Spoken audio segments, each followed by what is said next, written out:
Greetings, slobberers. Batman. Batman. Not the Batman. The first word I could speak, according to my parents, who was probably lying to me. It was probably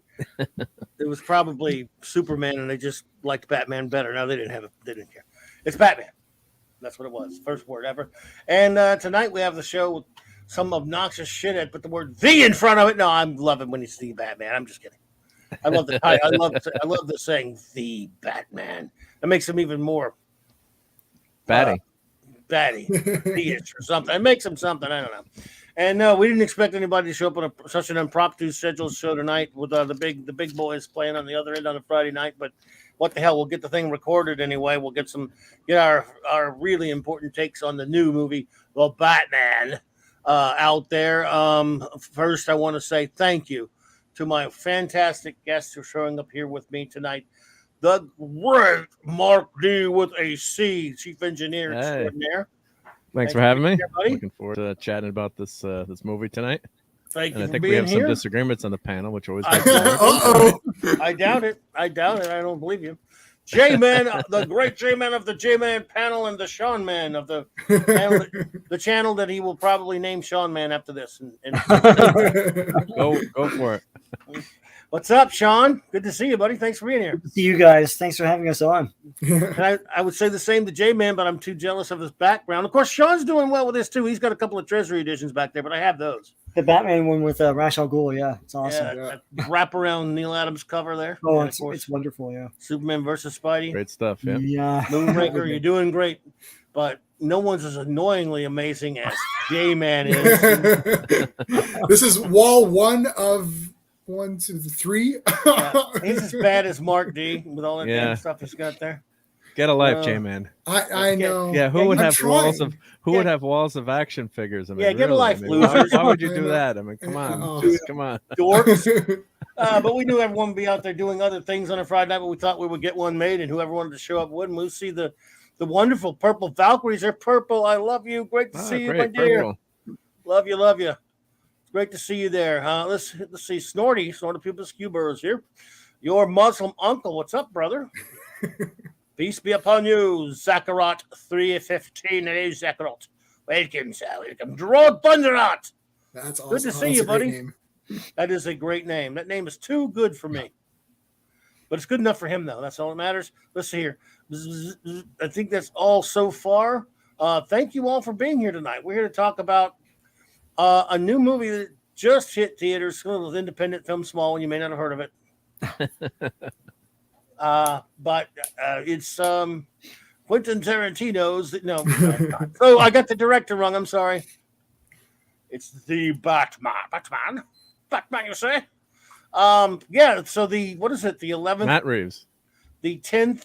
Well, I count Batman Mask of the Phantasm as a theatrical Batman film, but if you're only counting live action, it's what, 10 now? Do you count the serials? They would. No, well, I mean, you could count them, I guess, if you want to. I mean, you can. But if you want to just count movies, like just one off. Yeah, because Paulie posted his list of favorite Batman movies, and I replied and listed Mask of the Phantasm as my number one, and he said, well, this is only live action, and I was going to argue with him. I was just like, you can't have a list without Mask of the Phantasm. That is the best Batman film. Oh, it's the best. Right. Actually, that's never being beat. It's too good to be in that same even discussion with those. And then Batman '66, the film, was my second choice. So yes. I love it. Me too. I picked the same first two as you did. Yeah. So anyway, we'll just go with the live action for a minute, just for sake of argument. There have been 10. Are we counting Bull versus Shite? I mean, do we count that one as well? I mean, Batman's in you it. have so to, I guess. You have to. I guess he's in the title. His name's in the title. Okay, so again, now I think it's 10. I'm not going to bother counting. It's just 10. I've seen the serials. Yes, Lewis Wilson, your Muslim uncle, and I forget the other guy's name. Lord Thoth, what's up, brother? Avon lives. Long live the Legion, buddy. I tell you what, Blake 7, Raquel is getting. I think she's ahead of Mark. Now, where are you at, JMN? So I don't want to say anything. I've got two. I just we couldn't watch one today because they were doing construction upstairs. So I'm very angry. So I'm already angry right now. But usually I have a shit day at work, and then I watch Blake 7 to relax. So I couldn't relax. So I'm even more amped to get angry now. But So we just finished. I think we got 2 left in season 3. Oh, that's why I checked because Yeah. so Mark, I don't know where you are, but don't. Yeah, look I'm at almost done with season 3. I think I have like Well, 3 more don't look- episodes in season You know, 3. Mark and Raquel and I share this WhatsApp thing. This 3 we always send stuff on. Don't look at that. 'Cause she went a little bit. Yep. She got a little bit ahead, and she had a reaction while she's watching it. She's going. She's not saying the name of the episode. She's not saying. She's just going, "Oh my god, oh my god!" And I go, "Well, I know what episode." And I will send the title. Right, So, right. Yeah. How did you guess I was watching that one? Because I'm in this. Yeah. Because I'm sick and I sick what I know about Blake 7, and she wasn't You're even the through Blake the 7 episode whisperer. yet. Yes, she wasn't even through the episode yet, and kept saying, "Oh my god, oh my god." So don't look at it, Mark. Yeah, I saw that note. Don't And scroll that's up. why I wanted to check with J-Man because she's a little bit, a couple episodes beyond you there. So, Oh, so she's but I'm having a lot she's of fun past with me? that.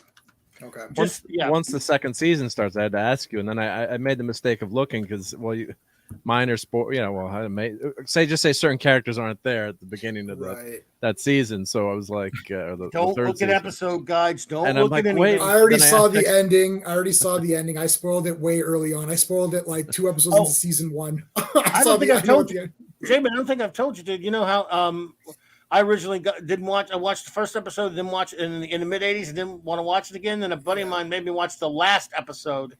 As sick Man. as that is, and that made me want to go back and watch them all. But I don't recommend anyone doing that. Just saying. Yeah, it messes she's- things up for you. I think I'm gonna have to call an ambulance for her after she watches it. But Yeah. so let's see here. There's Mark's list. You don't like Um, Batman Begins? I don't like What's he- Batman Begins, Oh yeah. and it's like kind of there's some good parts to it, but it just Batman and Robin One, rises above Dark Knight Rises only because two, it's three, worth more four. fun to laugh at as you watch it. Yeah. But there's a 2 You can animated call- in there, so Batman: The Dark Knight Return. That's not what it's called. well that's the animated film. That doesn't That's it. count. Oh, the Dark Knight Well, I'm Returns. cheating. I'm throwing in animated in there. So Yeah. Mask of the Oh. Phantasm and Dark Knight Returns. And then you The got Dark another- Knight Returns. I don't think was that in the theater. Or are you counting No. theatrical? That was. And Oh, then, all right. Well, if you're no. counting, all right. Well, you could two-part strike. that. DVD. Well, there's like 30 of them now. if you're Yeah, counting there's Yeah. so many of those. That one you got a Batman Under the Red Hood's better than that. But anyway, but so it was live action, and then you got another title wrong. It says Dark Knight Rises. This Dark Knight Retires is the name of Okay, that. that's my most hated one. Dark Yeah, I Knight hate Rises that. is the worst. That's Oh, the worst for sucks. sure. It's almost worse Yeah. than Batman and Robin. At least Batman and Robin knows what it wants to be, which is Yeah, it campy was- garbage. Listen, Yeah. I'm with you on that. I think it's silly, but it I wants to hate be it. silly, so it is what it is. I think it's terrible. Batman But and Robin looks awesome. It looks but- cool, yeah. Oh, it does. Yeah. Well, there's no movie on that list I really despise other than that last one. I mean, I'd watch Yeah, that was just all those boring. other movies Let's again. see. So Yeah. it's not, it's just just my ranking, obviously. was but, there any notes of Legends of the Dark Knight, the comic series in this movie? It's the Batman I wanted to see on screen. I think I saw a few. What's up, Loki? Hey, Loki. Yeah, the reviews are all over the place. That's right. We're going to start getting into Yep. that. Okay. I'll tell you what. What we'll do. Why don't we structure it where we all talk about the pros first? You want to do that? What we, if anything, like about the movie? Would that work for you guys? Sure. Yep. Things that you like the most about it. I want to start with Sean. All right. Because he is a guest. You guys have been here before, but Sean's only been here a couple of times. And because, frankly, he's got that Ra's al Ghul Treasury edition. That's why I'm going to Take it in. Sean, buddy, what did you, if anything, like about the Batman? I think first of all, I like Pattinson for the most part. I think that he's trying hard in this, but I did like him mostly because and this is the movie's fault. He's playing Batman for the most part in this thing. I really liked Jim Gordon. I thought it was a cool take on him. He's very likable. But there are choices made, so that's a con. But anyways, It only took you 2 sentences before you got. I know. I'm It's like- It's gotta be stay I'm positive. literally counting. there are things that I like the idea of, but they execute it badly. Like Yes. I like the idea. Yes, I that like is the part- idea yes. of Batman teaming up with Gordon and they're going on this big crusade. That's cool. Yep. It's weird because we don't know how it happened, and it's just he's totally with them. But that's Yep. cool. You want to see that. I like the idea of Batman and even Jim Gordon going on investigations and stuff. We always want to see the detective, but that stuff is a con to me, and I'll get to that in the cons. I like that there are flourishes of fun in this, and I don't know if Matt Reeves was like told to be grim and dark and grounded all the time, and then sometimes he just burst into like, I mean, the Wayne Manor looks like a gothic nightmare. It looks like Batman's inner turmoil made into architecture. It looks pretty neat, like inside. The Batcave, the one time you see it in full in the beginning, looks cool. You know, there's no coin and dinosaur, but for a year or two, Batcave looks pretty neat. You know, and bats flying around, which is which they're gonna poop everywhere, so I don't get that. But realism, stop it. There's cool Batman stuff like the contact lenses that record everything, and like the military grade flying suit was neat. There's we should say we're spoilering to this review. Sorry guys. John, just a warning. I forgot to do that. Go ahead, John. Very spoiler alert, folks. 5, 4, 3, 2, 1. I totally forgot. My fault. Go ahead. Yeah. So that stuff. The soundtrack is neat. Beyond that, that's all I can think of for now for pros. You can come up with some more later if you get any. Cardinal Sin with a 1999 Super Chat card. Thank you so much, buddy. Good to see you. Thank you for being here. And he says, hail. Well, hail to you, sir. You were too kind. You're too generous. Thank you so much. But I apologize, everyone, for not giving the warning that we have spoilers. Yeah. We're spoiling the shit out this bitch. Yep. Let's see here. Yeah, thoughts. The reason why I thought about it, because I think LT has not seen it yet. I think I saw you mention earlier, LT, earlier in another stream and another chat that you had not seen it yet. You're going Monday. And if you're one of those who cares about the spoiler thing, some do, some don't, then there you go. So I wanted to, and I should have done that at the beginning. Sorry. It wasn't spoiled too bad. Like Sean didn't say. No. He did. Yeah. Batman dies halfway through. No, just Mark, that was supposed to be a surprise. But we're saving that to the end. Thanks a lot. So we are going to now make sure from here on out, everyone, we're spoilering. J-Man, what do you think? What do you like? 4 things right off the bat that I've always complained about. So because I've always complained about them not being in these movies, I have to praise the fact that they're in it. 3 things and 1 thing that I like. The soundtrack is one of the things I just really loved. I thought it was an amazing soundtrack.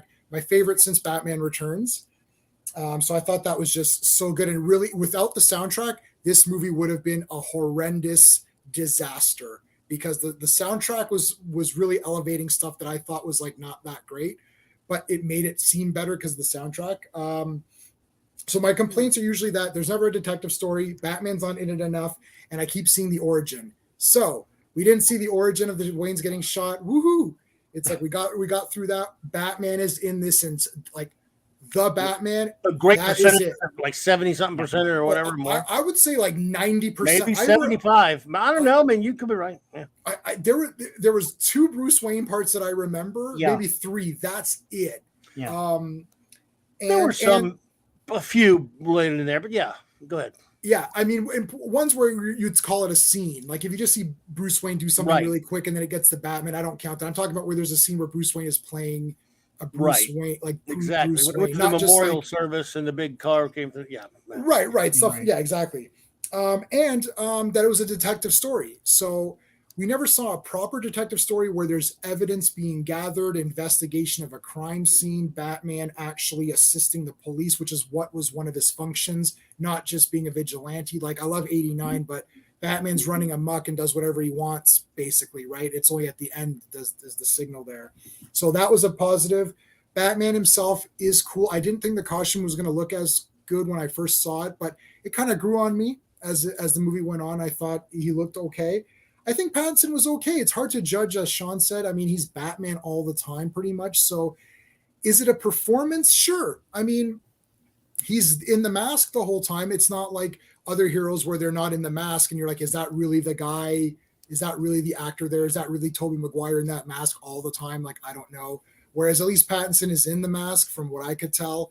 And it's a performance. I mean, it's a muted performance, but I have to give him some credit for doing what the director. Yeah, he did. wanted. I thought he did good. Hey, Monkey Jeebus, what's up, buddy? Loki, brother. Good to see you there, Loke.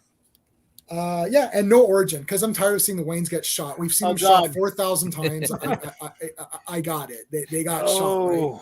Oh, thank goodness for that. Thank goodness for that. Now, Mark D, I know you hated it, but try to come up with something positive that you liked about them. Well, oh dear, that's nothing to do with the movie. That's not the movie.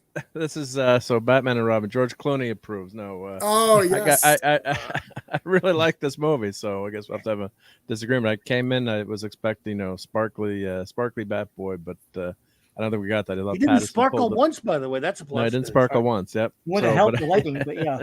Actually, he probably did sparkle a couple of times when things were bouncing off of him, but we'll give him a slide on that. But opening up the movie, as I gave my reaction last night, and then Clobber, you joined towards the end. But it's definitely not a kids' movie. So I just think if you're a fan of the grim and gritty Batman, and you're in a state of mind for that, then you might enjoy this movie. If you could say the word enjoy, it's really a dark, depressing tale until the end. So let me, just some prefacing my remarks with that, because it's, what do you like about it? It's, if you like that kind of, Millerization of Batman, which I think has been overdone, looking at it from that lens and what the director wanted to achieve, I thought the cinematography was gorgeous. Yeah. It sucked you right into the story. It's terrifying. The character, the Riddler, is a terrifying character. I don't think they should have called him Riddler. I think they should have called him something else, but it was a terrifying character.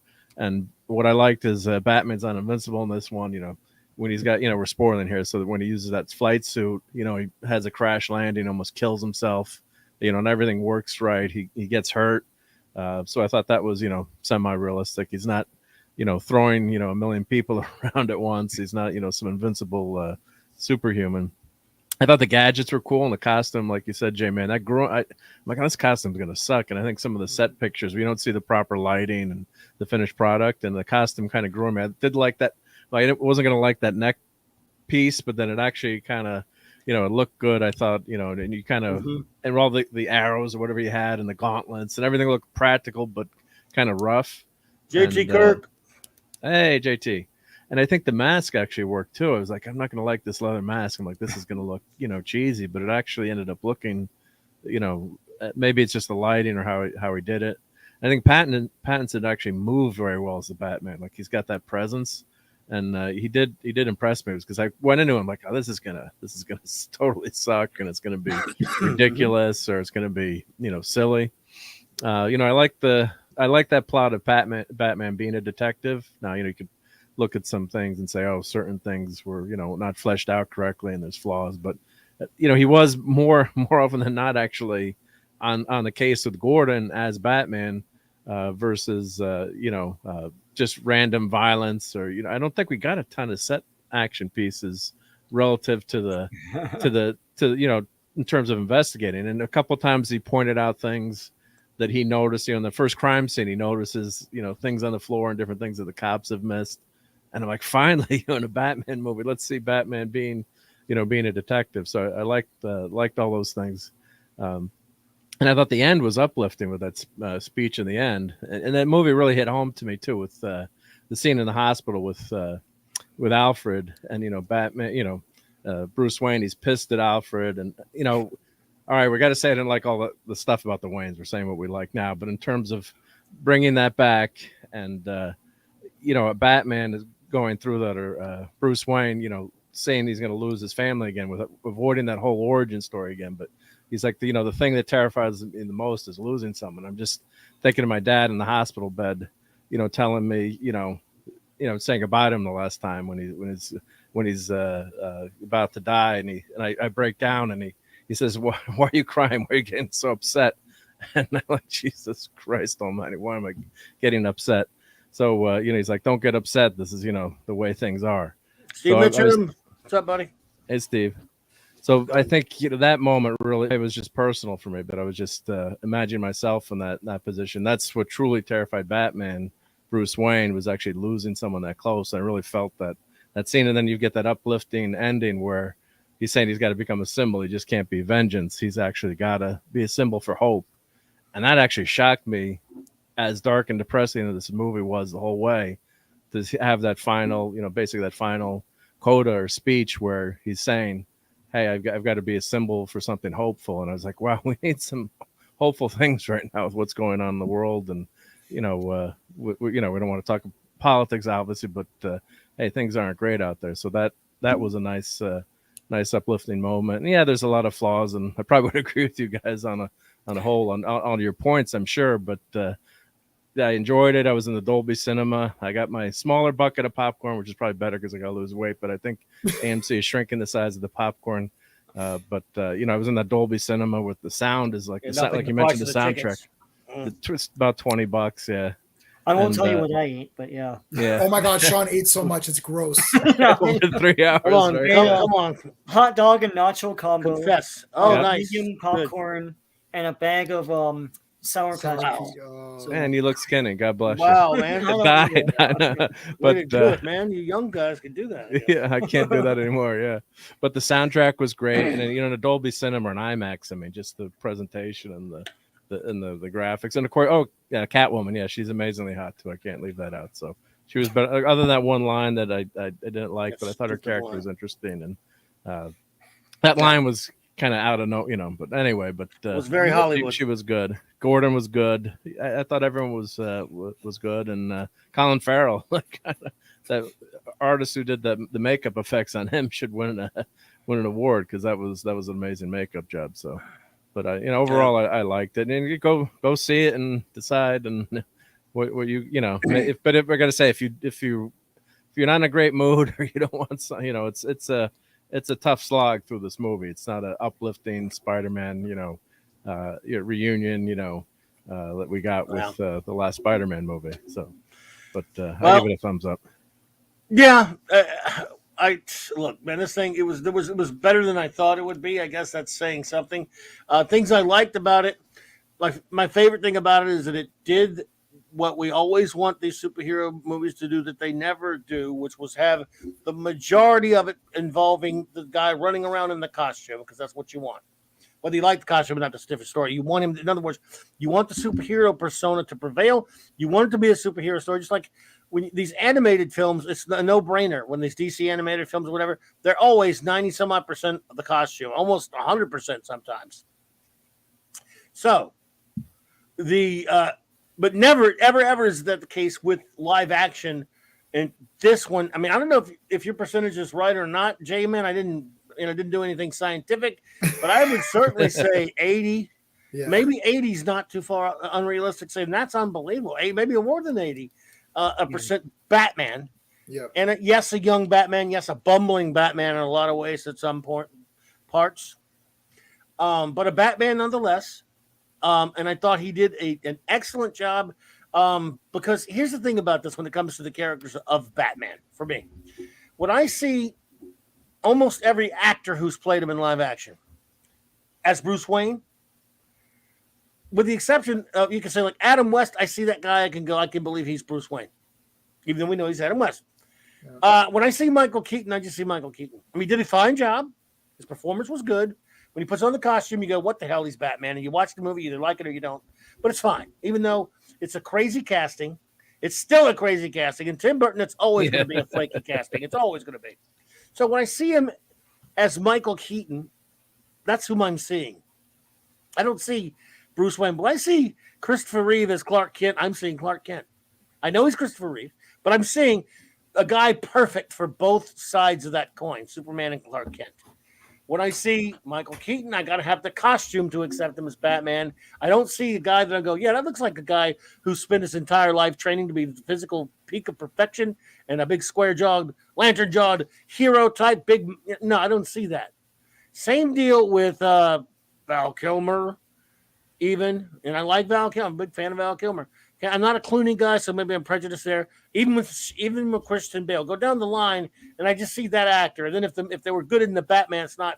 Well, this guy's even worse. When I see Pattinson, I see Kurt Cobain. I see emo didn't help that they let him keep his eyeshadow on in that one damn shot. I see mopey little boys. That's the things I kept seeing in the trailers, right? Yep. When he's got the cowl on, he looks like Batman to me, and he acts like Batman to me. And I buy him as Batman the whole time. Yep. I don't have a problem with any of that. I think he works in the role. So we got a bot here. I think you got a bot. I was just gonna private message you. So I really like him. I think I got. You got. Was that the Riddler? That's the Riddler right there, DSG. So I think he does a fine job. I like that he's on a detective case. Like everyone said, he's Batman on a case, which works for me.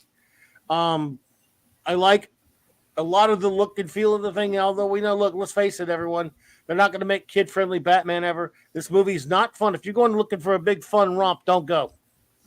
You are not going to have fun. It is not fun. It's not enjoyable in any way in terms of, a lighthearted good time.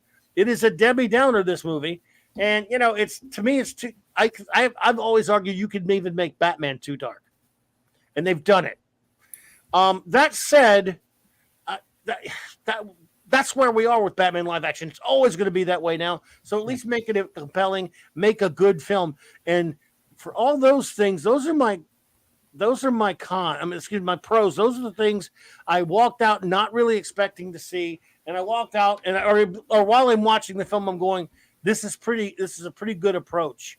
It's not Snyderized in the sense it's not made with a bunch of phony, idiotic. It didn't look Snydery that much. It had a good, decent look to the film. It looked like it was just sticking to a normal storytelling narrative where he's not doing idiotic things with the camera the whole time and not too much slow-mo, but it was atmospheric. He's not a phone Reeves, whatever else he is. He's not a phony, simplistic, pretentious shithead of a filmmaker like Snyder. He can make a movie that looks okay. Hello there, Chris Persia. Good to see you there, man. But it looks okay. It moves well. And then it just meanders and meanders. We're going to start getting to its problem is it has an almost incoherent story. What it does to the Riddler is stupid. And here's my biggest problem. I'm going to go into some cons and I'm going to hit everyone else with some cons because I can't do any more pros. I don't have a lot of them. I don't hate the movie. I don't hate it. I just But okay. I love Frank Miller to death. Don't get me wrong. I am so goddamn sick of Miller. Let's say Millerization. Miller pillaging, Millerization, Miller time, Miller dredging for Batman stories. Long Halloween, every other iteration of Batman from since 1986 has brought in the goddamn Sopranos, the Falcones, the Maronis, and all this shit. You know what? I watch, and I said this earlier on Midnight Senses one. I want to see Batman fight supervillains, not the goddamn Sopranos. Yeah. Really, I'm sick of it, and I'm sick of that. They should be minimal compared to supervillains, and stop taking villains and warping them and turning them to shit like you did with the Riddler. At least make that guy someone else. And if you're not going to be true to the Riddler, don't even use the goddamn name, assholes. Yeah. That's really pissed me off. But the worst thing of all, and I'll be done with my pros, with my cons in a second because they're short, but they're sweet. Fuck. Oh, I'm saying bad words. I'm sorry. That's a $10 fine. What they did to the Waynes, I'm sick of it. I know that look, Matthew Reeves did not create that. That's from comics. It's from shitty comics. New comics. I am so sick. Newer ones anyway. Yeah, so sick to death of what people keep doing to the Waynes, dragging their names to the mud. It's just like they do with Jor-El now in a lot of current shitty Superman comics. Jor-El's an asshole. Fuck off. You should have left Jor-El dead.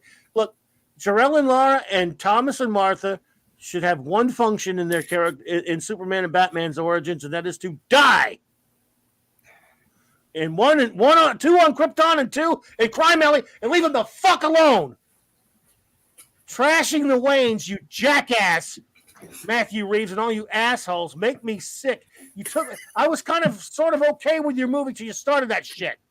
5 hours into it. When I was 5 watching hours in, you start that shit. Okay, you want to trash white people? You're a stupid movie. That's Hollywood. You're trashing the Waynes? Go fuck yourselves. It just makes me want to fucking vomit.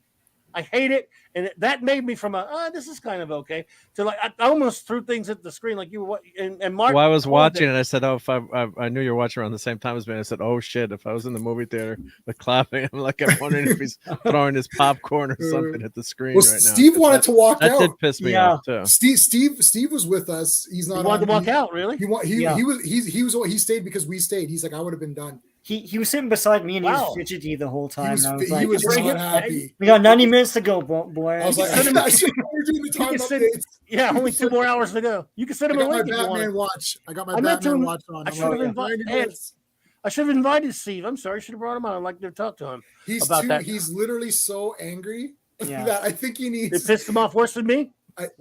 He would go nuclear here. He loves the Riddler. That's his favorite villain. Riddler's his favorite character forever because of that. Yeah. So he hates this movie. He hates this. I don't blame him one bit.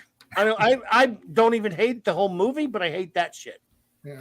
What I said in my first reaction too was like, why did they call him the Riddler? And I think they just wanted to use that motif of the Riddler of the riddles. Yeah. But they should have called him, made him Anarchy or something stupid young like because who cares about Anarchy? An Anarchy or something like that. They could have called him Jigsaw. Oh wait, that's already taken. Hey, the Puzzler. Remember they used him on the Batman TV show? Puzzler, because they made the Riddler. They made him too creepy with that mask and he looks like a serial killer. Like it's 7 or. Or something. So and right away you're losing the young adult audience, the young teen audience. I mean, I would never take anyone under 15 to see this even then. I mean, I think it was an R-rated. I would have rated this movie R. It's R in the UK. It's like really because their version is 15. The thing is that you can't go if you're under 15. You can't go at all. Like even if you're accompanied by somebody. So you're not in. Yeah. Okay. But they're very strict. So it's rated 15 and above.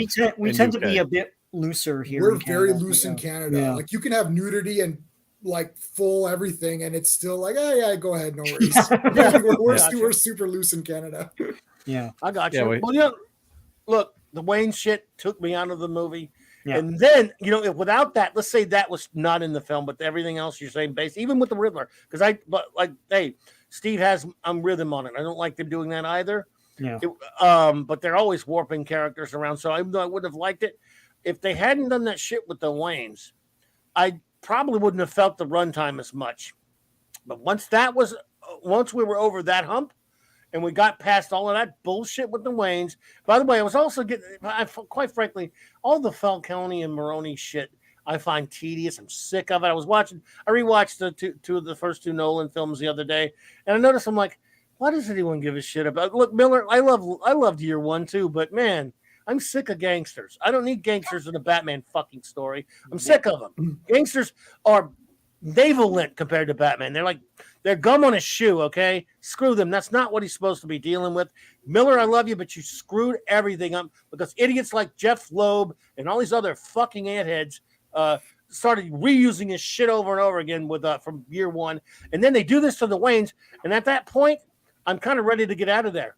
I'm watching it, but I'm like, and like Mark said, it had that speech he gave and some of the hopeful stuff in there.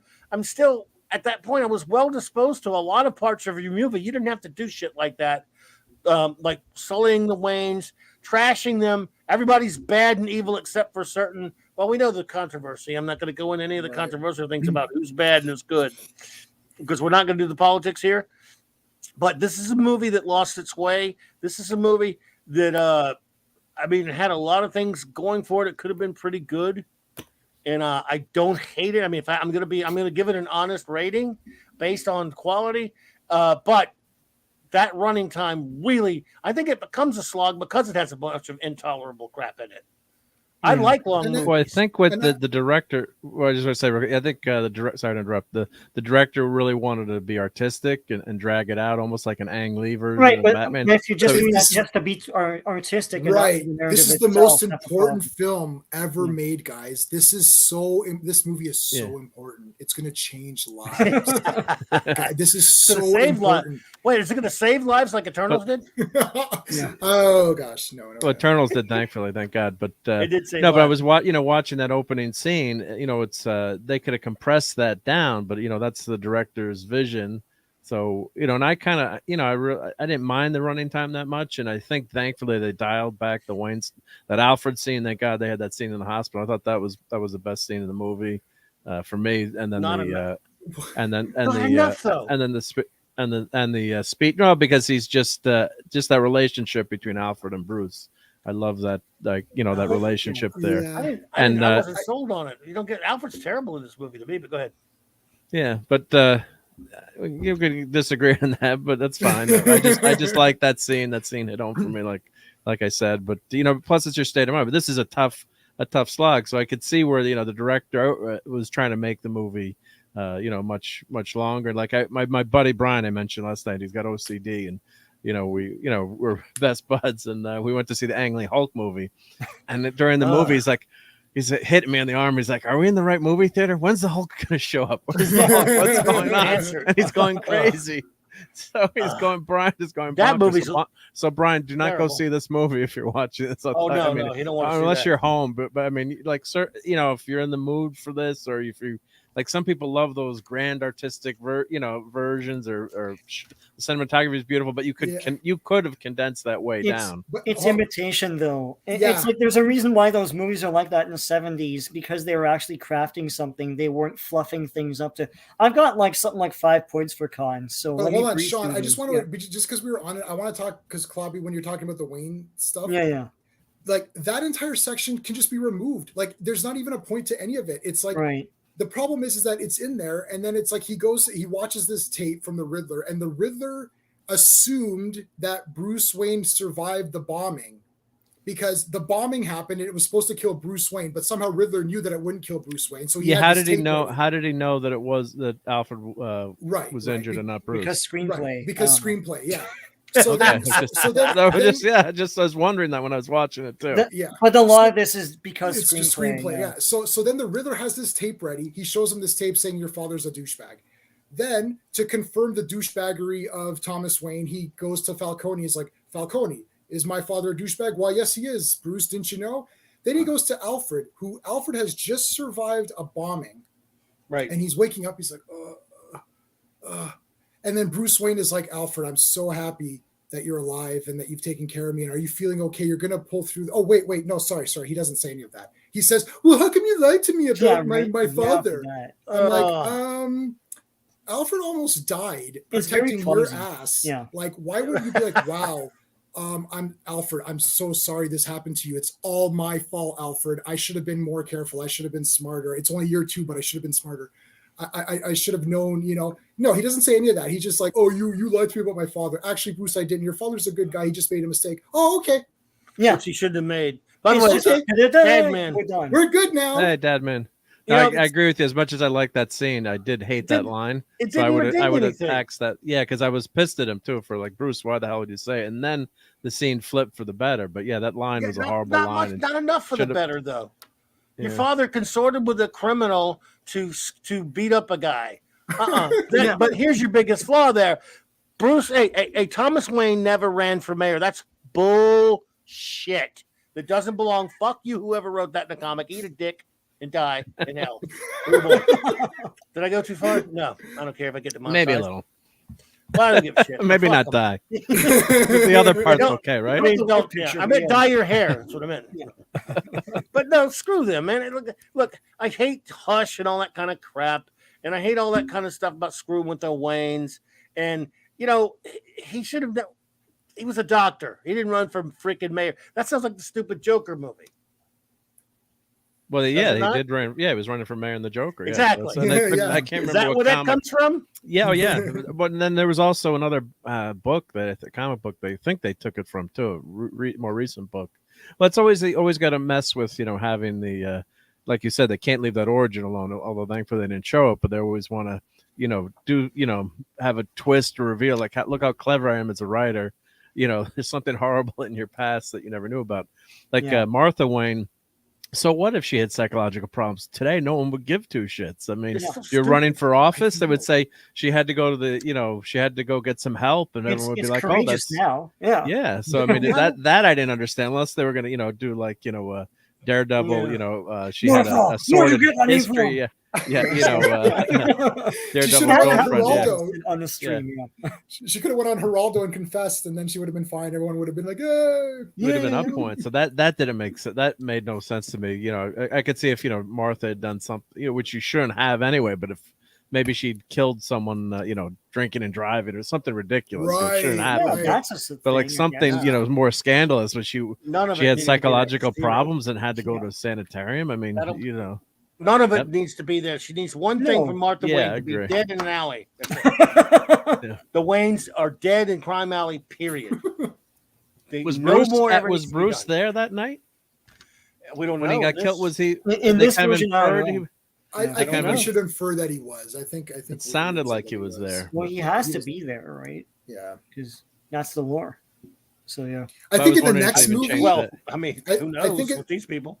Yeah, I think in the next movie, to make it darker and grittier, they should make the entire screen black, and we just hear grunting noises. And I would change the origin that Thomas Wayne shot Martha for cheating on him, and then he realized what he did, and then shot himself, and then that'll be a lot cooler. That'll be super gritty.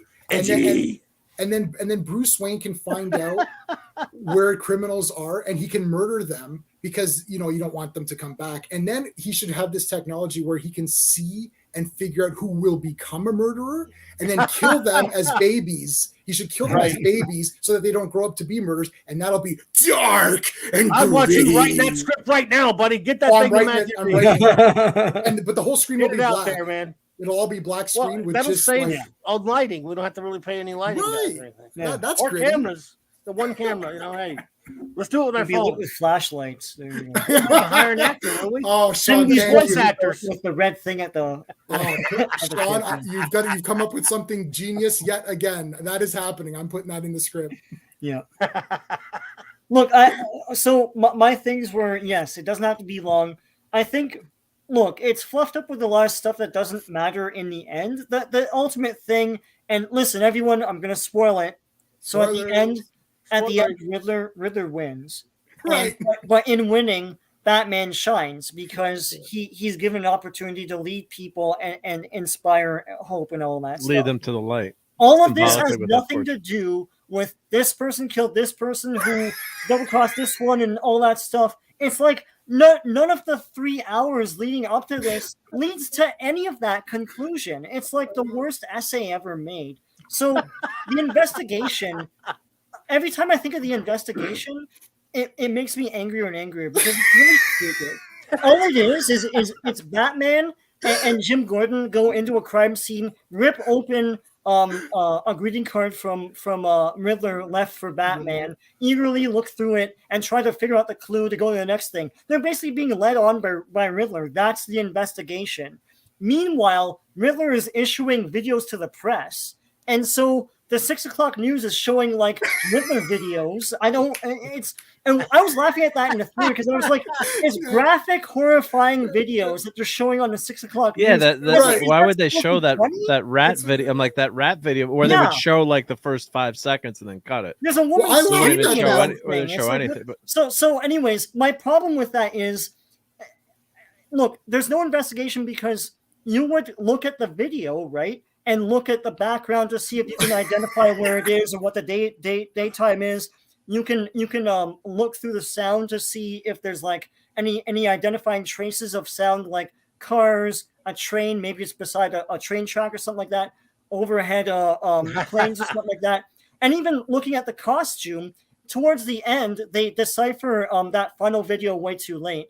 But in the video, there's a chat going on, and you can read the chat. Yeah, and one guy in the chat explains to the audience what the mask is. He's like, I think he's saying it for the audience.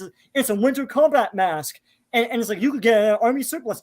Well, why wouldn't someone see this video, see he's wearing that? Why wouldn't Batman see he's wearing that style of mask, then say, you know what, Jim, go to identify all of the army surplus places and ask them who's been buying masks. Is there an influx of masks of this style of mask? Yeah, 500 of them. There's a whole bunch Yeah. of There's investigating. 500 people who bought them. 500. That's actually investigating, and it's like they don't investigate like entry, how the assailant got into the place, what the murder weapon is. That Batman gets the murder weapon and goes, "There's the murder weapon." Doesn't know what the hell it is. Doesn't want to know until a rando tells him at the end. Right. Oh, it's to tuck in like a carpet. Carpets or He goes, oh, I guess I'll like rip open the carpet at the end and not be able to solve this in time. It's But you so think he knew what that Well, was? I Sean, thought you it, missed It something. makes Sean, everyone look so stupid. but Sean, you missed something. They also do it in the dark. They're investigating the crime scene. There's no lights on. I'm Yeah. like, wouldn't you turn the There's light a big on so I rig could of see lights. what's going on? My other It's thing so is that stupid. we've talked about the dumb fake outs. It's like they just take up time. It's like, I know that Alfred's not dead. I'm not stupid. I know that the Waynes aren't really like calling on hits and stuff. It's like, oh, this is solved again. It's like, well, I get, like, it's a side fetch quest. We don't really care. John Turturro, he's a pro. I love him in this movie. Me He too. doesn't have to be in this movie. Yeah. But like he delivers a great performance. He's great because he's Yeah. John Turturro. Yeah. But True. there's no reason for him to be in this. You could pluck him out. You could pluck out the whole like Catwoman is his, sorry, spoilers guys, is his Good daughter. And you could pluck that out, pluck Yeah. out that revenge bullshit, pluck all that out. It doesn't even matter. Look to the ending. Does it matter to that ending? It doesn't. It doesn't. It's so stupid. And my other thing too was Riddler's whininess. So at the end, it's not that this person killed this person, whatever. It's just that like there was a some sort of fund created by Thomas Wayne, and then everyone went into that fund and basically corrupted it and everything, and they didn't get the money they were promised, and that's it. And he's That's it. and now he wants to bomb everything, But and Sean, that's he's an all orphan. it is. It has Sean, nothing he's to an do with this guy killed this guy. I think that's a good motivation, though. I mean, if you're an orphan and I then, know, but my this fund problem is is supposed to It has supposed nothing to to go. do with Yeah, with but it's what all we just the saw. all of Gotham was corrupted, so he's pissed off. He's a psychological nut. So I thought Yeah. that was a good. I thought that was a good motivation because hey, this fund that's supposed to help everyone, and all the greedy politicians Yeah. got their fingers into it. It's a good motivation, perhaps. Narratively, it lets out a lot of steam from what I just saw. I feel like I saw this for nothing. It's like that's because none of this adds up to that. It's just him being all crybaby, You're that's it's a great motivation. It's a good narrative for a 90-minute picture. Yeah. Where it's not for a 3-hour slog fest where there's this investigation. Right. It's like, who is the rat? Oh, it's Falcone. Yeah, who's the right? Yeah, Who cares? Unless it's some kind of mini series or something that you do on an app. But Yeah. for a movie, you need payoff. You need payoff. And you know what? When they brought him into the light, okay, guys, I laugh at stuff, so Sean knows this, you guys don't. To me, violence means nothing. I've watched so many horror movies, it's nothing to me. The Saw 4, I was talking about this with my wife. Saw 4, I laughed for the first 5 minutes when they were doing the autopsy. I was like, this is my favorite movie. I love Saw 4. Wow. I'm like, this is my favorite movie. I can't watch those though. Yeah. I was laughing at the Riddler. It's like, oh, I've got this cage of like, this is so stupid. But it's like, who's the rat? And then he says, bring him into the light. And it's like, there's like a street light. It's like C for Catwoman. It's C like for Catwoman. Yeah, C for Catwoman. It's like, Yeah. it happened at sea. C for Catwoman. And that shark was pulling my leg, right? But like, he brought him into The shark was pulling my leg. Yeah, he brought him into the light. And then Batman looks up, he's like, I brought him into the light. What are you talking about? Yeah. It's like, shit, why didn't Riddler just shoot him? Oh my god! The screenplay needs to be a lot smarter. My smaller nitpick here is the fan service stuff that seeds other things because it doesn't really fit here. You're trying to make a gritty, serious movie and stuff, and I had mentioned some of the flourishes like the contact lenses and all that stuff is fun. That was cool. Like, that was cool. The whole Venom. I want series contacts thing like that. comes out of nowhere. I don't understand. I'm assuming that's what it is. He It's used probably Venom egg. It's Venom when he stuck himself with Venom. Yeah. Yeah, and I thought it was think just. it I hurt. just assumed it was just adrenaline. Just an adrenaline, yeah, adrenaline but it's shot. glowing green. That's But the it's thing, green. right? Green. So it's like, sure, but I don't. It just doesn't fit. It's like, yeah, now I'm thinking about Bane while you're ending your big series. I didn't even catch. I didn't catch that. So, but that's Yeah. a good. The whole good Joker point, yeah. thing at the end. I just like, assumed it was adrenaline. Yeah, the whole Joker thing at the end. I saw the big 6-minute interview with Matt Reeves where he was like, "There's another scene that they cut and they're gonna film it now." But but basically it's the dude from Eternals who I can't remember his name. Who did he play in? Who did he He's play? playing Druig.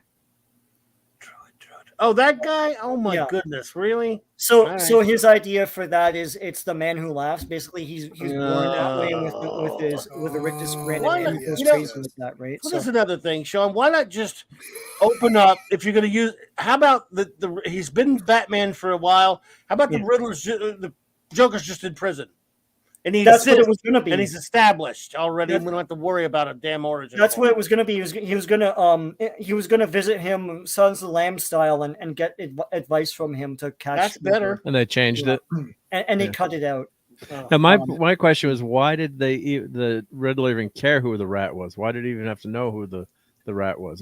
Like just shoot all the bad guys. Like I don't get it. Like that was the one thing I didn't get. Why does it matter who the Rat is if you just want to kill? That's my point. Because the Rat, that same with Catwoman. Catwoman. Yeah, like she swindles her way in. Sorry, Mark. Finish. No, go. No. Yeah, no. I was thinking that was a good, I did like the movie, but I always love talking about people and listening to points and seeing what people liked and didn't like. And crap, now I got to go see it again. I'm going to know all this stuff. Oh, dude, we're supposed. Hey, look, I didn't even say I hate it. I mean, I think now I'm gonna pick up on all these things, but I love seeing a movie twice too. Like then you can really, dive into it and see that one again. Yeah. Well, I'll buy it on 4K, of course, because I buy everything. Damn it, Jay! I got the family I'm size. part of the problem. It's fine. I bought all the Zack Snyder stuff. I bought this shirt. I don't even care about the Joker, but I'm like, it looks cool. I'll buy it.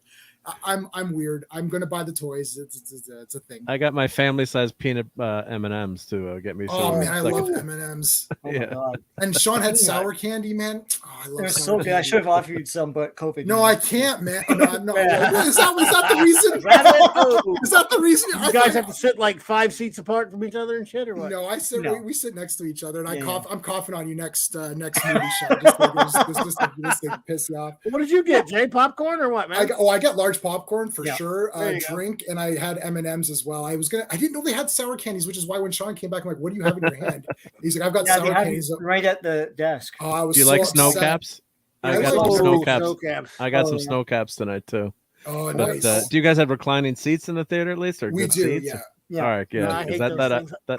That helps. You don't like reclining seats? I'm too fat for them. I can't fit.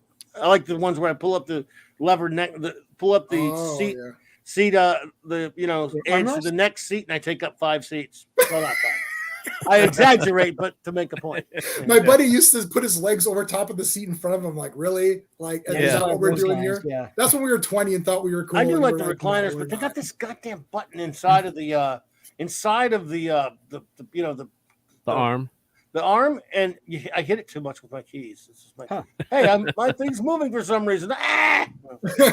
But it's sometimes more entertaining than the film I'm watching. So, well, I was going to say with when we were talking about the Falcone thing, where Catwoman is like she wants to kill Falcone, and she goes in and she's like makes her way in, and then he's like, okay, I want to see you alone. So they're alone together. So pull out a gun and shoot him.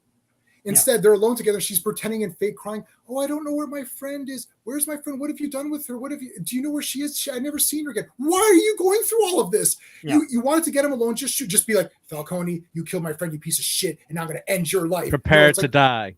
Yeah, prepare to die. Like she was crying and faking this whole thing up. Like it's a needless scene. It's like, okay, this scene doesn't need to be here. That's screenplay, or that's most movie. That's most movies are guilty of that stuff, right? Because instead of pulling the trigger, the villain's got to give a soliloquy so that the hero can save himself. So I 100% agree with that, but it's like every freaking movie does that, But it's 3 hours, and we're looking for stuff to cut. That's the problem. Like, well, you had to get the other death scene, I guess. Yeah, she was really, really hot, but after a while, I was like, oh God, do we need her? I mean, their story kind of bored me, to be honest. Yeah. To be perfectly honest, I was not into it. I mean, I was surprised she wanted to kill her. Why did she want to kill Falcone too? After once her friend has been killed. Because of what he did to her mother and her friend. Yeah. There's one thing after she stole his money. Yeah, right. There's one thing that we didn't hit upon that I hit upon accidentally when thinking about this, which was we talked about it very quickly before we started the stream, which is Batman is not scary in this movie. And they said in the beginning, the signal scares people, and it does. You see people like, oh no, the signal's out there. Yeah. But he approaches out of the dark, and those guys are laughing at him, and then he beats the crap out of one of them, and then they get scared and run off. But here's the problem. Batman needs to be scary in the sense where they're like, where is he? And then boom, he comes from above and grabs a guy, and then or he throws a smoke bomb, and then it's like boom, he hits a guy. And like, they didn't understand it's the Batman. character. They didn't do any of that. So what they did was he just walks he literally walks in, and it's like, I beat them up. But now, and you could say it's year 2, but Batman should not be in the costume and in the mantle of Batman unless he's prepared to be the scary Batman. If you recall year 1, he's just wearing black clothes and he sucks. And he's like, you know what, Alfred, the criminals weren't scared of me. They weren't afraid of me. They weren't afraid of me. I need to get an angle. I need some sort of edge. And he's like, I'll make myself into this bat thing so they think I'm a creature. I like the idea that they're like, there's like a giant bat attacking people. So he needs to be like a ninja, like smoke bomb, and there's like, oh no, it's Batman, and then boom, he grabs the guy and pulls him. That's Batman '89, the opening. Yeah, even or Batman Begins. It was Batman Begins when he starts, when he's dropping down, when he finally appears, and he's dropping down, and grabbing those guys and pulling them up. He was scary. They don't start. I agree with you. That opening scene. In fact, that's when I was really starting to think we were in trouble at the beginning. I've started liking the movie a little bit more later, but that opening scene did not impress me. He, like you said, he wasn't scared. We open up hearing something like Rorschach's journal. I'm like, is this possible? Yes, I was like, this is Rorschach. Yeah, Rorschach. What the hell with the Rorschach's journal? We don't. That's not Batman. Yeah. And I was worried there for a minute. I'm like, he's not scary. He's just has, they're kind of, but then a little bit later, he does at least start moving around and acting more like Batman. Hello there, Marc, the Infinitely Tied. At the very end, he does that where he busts the fire extinguishers, and then he swoops in and gets guys. But I thought that that opening scene we were talking before, I thought that the way I interpreted it was that the criminals were scared when they saw him walk in. They're like, oh, it's just one guy. It doesn't look that scary. Do the costume. And, he didn't, swoop in or do something, but then he just pummels the crap out of that first guy. And then and the way he handled them so quickly, which he should have. And I think then the other guys, even the guy that he was there to save, was scared of him. So, there's a dichotomy to that scene where it's, I could see where he should have swept in, but it's his Batman year 2. Maybe he's learning. And the way he handled those guys, it was just, I am vengeance. And he beat the shit out of that guy, that first guy. The I am vengeance was the important when he says I'm vengeance, I don't know. I was didn't sell me there. Did you like that? I was going to watch. I liked it. Well, I'm Batman. He learns at the end that he can't be just vengeance. That's the big arc that we're trying to achieve. Hey, Vengeance. What's up, Vengeance? Hey, Vengeance. You want to go out and get some, get a drink, Vengeance, man? Let's go out and hang out with the ladies, Vengeance. You look really great. And why is he knocking on the door? That was your name, Vengeance. He's like knocking on the Iceberg Lounge. Hi, can I speak to the manager, please? Yeah, I don't. Why don't you climb up and come down? You've got your grappling hook. Like, Catwoman was jumping around and doing cool shit. It's like, why isn't Batman jumping around? Like, knocking on the door. Hi, can I speak to Mr. Penguin, please? He's not here right now. Oh, can I come in anyway? I'm Batman. I'm Mr. That was Batman. That was a great. I liked that scene though. The fight I thought was good though. But it's not Batman. It's not a Batman thing. Batman sneaks around. Batman uses smoke bombs. He's a ninja. Even if you can say that in that scene it played well and it was cool, it's not Batman. Like if this was, if this could have been anybody, he would have snuck in, and unless the only thing is you could say the excuse it's Batman year 2, and he's not smart enough to do that. That's the excuse, right? And I think they wanted. I think they wanted to have that scene where he goes to the door and he just, hit. They wanted for some semi-comedic effect. I think that's why they wrote it that way, to have that entrance instead of having him sneak in and then fall down somewhere or jump in somewhere and then get into a big fight with everyone. But he would have waited, or he would have picked Cobblepot up, going home late at night, and he would have snatched him up with a grappling hook, just brought him up to the rafters and then dealt with him there. Here's another thing about that, about a problem with this film that I think stands out when you start thinking about it. I don't know about you, but I don't think there is one really super big notable action sequence that you could say that wasn't done better. And even one of the inferior Batman movies, or one that you may not like as much. For example, I like The Dark Knight. Okay, the second in the 2008 film, but I don't love it as much as most people. But you're never going to top that big chase. That was a cool chase. Yeah. This chase and this one is just very. It's- He almost went sort of Michael Bay or Snydery It's with like it. It was this. kind of. It was It's all over the place. It was really messy. amazing. It wasn't exciting. But Can't see anything. Can't tell what's going He on. loves to show close-ups of the drivers for some reason, and he even ends the movie like that too. But like, I didn't know where Batman and the Penguin were in relation to each other in that chase, which is really important. You know, and it's like, and then another thing, I think 90 people die in that thing. But Sean- And the thing is, No one died. No one died. People died, and The Flash. No, the Flash came in and saved them all. Yeah. Wait, hold on. Jim Sean, Gordon and Batman they don't care. They're just interrogating Penguin. right, but Sean, you made him. No, hold on, you're wrong. Look, 90 people died on that highway, but they caught Penguin, who's the rat. Oh, wait, fuck, no, he wasn't the rat. Yeah. Oh, he wasn't. So that was pointless. Yeah. They caught him as a- But I think as that a- chase was poorly shot. I was surprised. Well, I love that to be honest. that jump was phenomenal. that was the okay. lighting and But again, I don't know. It was I don't done. remember a jump. It was probably done the better in jump for the Batmobile, the jump and Yeah. I like thought that it- chase scene. I I thought don't know, maybe because of the Dolby. I don't know, the Dolby was so clear. It I was so thought that easy was to done better in Batman the- Begins. in the I was in the Dolby Cinema, and the blacks and the projection on it is phenomenal when you see a movie there. So and the screen is huge, so I didn't have trouble following that. I'll watch it again tonight, and I'll pay attention to that to see if because that is one thing that always takes you out of a chase scene or something or a fight scene where there's a million cuts and you don't know what's happening.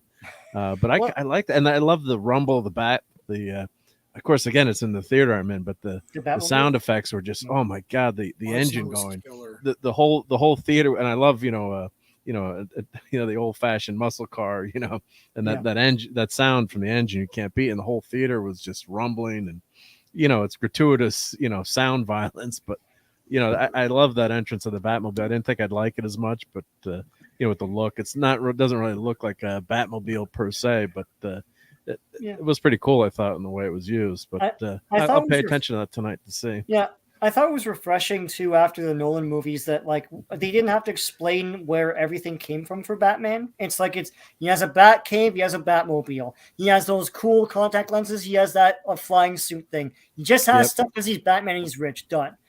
You don't have to explain everything to me. He doesn't have to go to Lucius Fox and then access his R&D thing and all that and have a whole like freaking side story about that. That was a good point. I like that. Thanks, Sean. Yeah, you know what? I forgot about that. Sean. I love that. That's a good point. Yeah. That always look. I mean, I like Morgan Freeman as much as the next guy, but that stuff was really draggy in the Nolan movies, which I don't really like that. But let me tell you, I've always had a saying for all live action Batman movies, especially. I started it with the Nolan ones. I called it Batman for Dummies. I'm going to revise it. All live action Batman movies are not for dummies, but they are for normies. Yeah, normies. Yeah. Every one of them. Batman for normies. People who don't really love the character outside of movies. Well, I got that. I'm just saying. I say dummies, just to be an a-hole, but I'm really just saying. I'm trying to be kind and switch it to normies. But every single action scene in this film.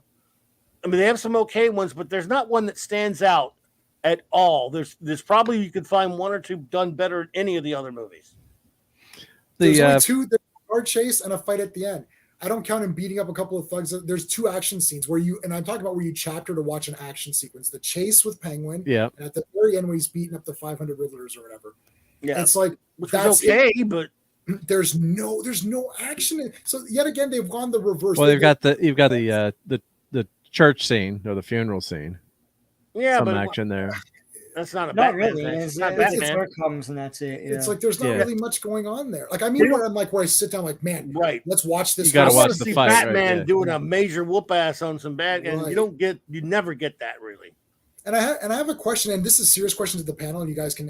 There's a point where I'm not trying to be funny. Not in this point. Hell yeah, Loki, I'm with you there, bro. Absolutely. Those are the two best. I love Batman Returns just for the visuals of it, and it just looks. It's just a pretty looking movie, and I like the winter. We're Canadian. I like my winter. I like the it's a fun, creepy, weirdo movie for sure. But anyway, okay. So no, my question is that, and I may have missed something.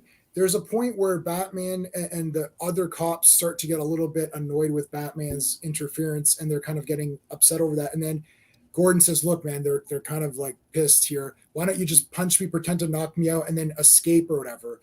So that happens, and he hits Gordon, and he kind of like doesn't pull his punch enough and runs off and escapes. And then later in the movie, they're all together again, and everything's fine. So I'm not sure. I don't know if I missed something in that scene. Like, why did he need to pretend like he was like not with the cops anymore or something? I just didn't get what happened there. Because later on he's with the cops and everything's fine. Well, I think they're in that scene. They're inferring that maybe he's the guy that's killing everyone. It's just killed the mayor or killed the police chief. It wasn't very clear. I think that was the inference, and probably some better script writing could have cleared that up more. But then I guess then once they knew that it wasn't Batman, then they kind of lightened up a little bit. I think I'm not. It wasn't so clearly defined. I could see where that's confusing. And Batman just walking around crime scenes. Yeah, it's like. Weird. Now, when he arrests Totoro, he's like, all the cops are under me, and he's like, not these cops. So I don't know if there's like two factions of cops. Oh, yes, I don't know. Yeah. Corrupt cops. Right. Yeah. Well, that's when one of the lines I really liked by Batman was, he's they said what was the line was like he's moonlighting as a cop basically because one of the guys says he works for he's a cop and he's like I'm screwing up the line but it's basically it was like he's a bad guy moonlighting as a cop so. It's that was half a great line. That was a very well. I'm butchering it, but it was a well written line. Yes, no, that was a great. Batman has some good lines. Just to bring it slightly positive again, Batman has some. That was a great line. Yeah, he's like, oh yeah, he's a thug moonlighting as a cop or whatever he says. Yeah, it's like that was great. And I like some of the stuff with him and Catwoman. It was kind of all right. Like I felt like they kind of like, and I like that he was upset with her, with trying to like. Be in with Falcone and stuff. He's like, look, I'm straight, like I'm not straight. Like, I mean, I'm like straight and narrow. Like, I don't want you to be like, doing all these bad things or whatever. And seeing through her eyes was kind of cool. That was kind of a neat team up. Yeah. I got another positive for you. Mm-hmm. That I forgot. I gotta hand it to them about, because there are things to hand it to them about. He didn't take his mask off for a woman. Yeah. Yep. Which he's done in what about 9 out of the 11 freaking movies? Yeah. I'm Bruce Wayne. A woman doesn't find out his damn secret identity. You got to give him some credit on that one. I think he saw him take the mask off one time, right? But that was in the cave, I think. No, yeah, not. I mean, again, he doesn't get exposed. 100% right. Yeah, not just Batman, Spider-Man, everybody. They always take their damn mask off in front of a woman. Yeah. I feel like this Batman wouldn't do that because he feels he is Batman, so he doesn't feel the need to say I'm Bruce Wayne because he's not. To himself, he's not. That was the point. That was the Riddler's point at the end. Yeah. That was the big point of the movie. He says at the end, he's like, Riddler's like, I'm looking at. He goes, I always thought you were someone else, but you are that guy. You are Batman. And with that attitude in mind, it's a shame we didn't get a better story because that's the way you approach. I mean, so many things that they did right, the way they approach handling the Batman character, making a movie about Batman, having Batman adventures, being more Batman than Bruce. Really, and a lot of detective stuff. You drop the ball. Like the detective stuff's great. Or I mean, actually, it's not well handled, but it's a great attitude. This movie, all of the goodwill it gets from me is for its right attitude, but not for its execution. No, yeah. But one thing when we're talking about Batman '89 in the comic book shop owner, my buddy Paul, I'm like, we're talking about how much I love the opening from Batman '89. He's like, but Mark, he's like. Batman would never let those people get mugged. He'd go right in there and stop the mugging, instead of pulling him up after. I'm like, but he might not have seen. But he might not have seen it until it was too late. Yeah, that's what I was thinking. When he heard the lady yelling, he let him responding to her yelling. Yeah, that's what I thought too. All right, but he's like Batman would have never done that. But there's always like little nitpicks that you can, I'm just saying that. But the lady was yelling when he heard it. I think that's what it was. Yeah. Okay. All right. Well, I'm gonna go back and tell him that and tell him to stop. Tell him we told you. Call him right now. Let's get him on the line. Let's get him on the line right now. Get him on there. See, Paul. Stop trying to ruin the movie. But like Wrath of Khan's one of my all-time favorite movies. Like, why didn't they just teleport the Genesis device into the transporter and just put in the pattern buffer, so when you watch movies over and over and over, you can always decay, I just think it's not if this movie is not destroy it. Go ahead. Yeah, this movie is not as smart and grand as it thinks it is, and that's what's frustrating the most important film ever made. Yes, the most important film ever made, Sean. Was someone really saying that, or are you just making it up? I'm just making it up, but that's what they think. Well, it is, by the way. Let's face it. Let's face it, Jay, man. It is important to one set. the Bat Bros. They're going to love this unconditionally because it does give us some things that we have as Bat super fans, as fans of Batman, if you will, who do want to see. It just doesn't do it well, as we talked about here. The Bat Bros won't care about that. This is gold to them. I know one. I'm very good friends with one of those who dresses up. He went to some big. He actually has the bond for it too. And he looks at him. He worships Batman. He's a 50-year-old man that looks like a 20-year-old man dressed like Batman, and he goes to all these things in Mexico. And he's got this new costume. I just saw him. You cannot speak ill of any Batman movie. He's that sick. But is he good in martial arts? That's the no. I could. Okay. He's a total wimp. All right. So but he likes the bodybuilder. Does he like that 70s TV special Challenge of the Superheroes? Yes. He's a comic book extraordinary expert. Yeah, he loves comics, but when it comes to Batman, he cannot be reasoned with. You cannot criticize Batman. You can criticize he comes on the show all the time. Everyone knows he's been on my friend Carlos. But when it comes to Batman, he is not capable of reason. This is a guy that when we walked out of Batman and Robin, he and two other friends of mine, we were all talking about what a piece of crap it was, and he would not hear it. It was wonderful and level and fantastic. That was me. Because so you're as bad as he is, are you? No, you're not, J-Man. Highlander 2. Highlander 2. What you're doing tonight, J-Man, he could not do. There's nothing. This movie, I'm telling you right now, he is in the throes of ecstasy. He's probably already seen it 4 times. And I guarantee he's seen it 5 already. And he is in love with it. There's nothing wrong with it. Not one thing. That's what we're talking about here. I like people that have like that, that they've got that passion for it. And it's hard to argue when someone's cosplaying as it and their life is Batman. And their life is is Batman. And the thing is, I appreciate that because, and I'll say this will be a positive too.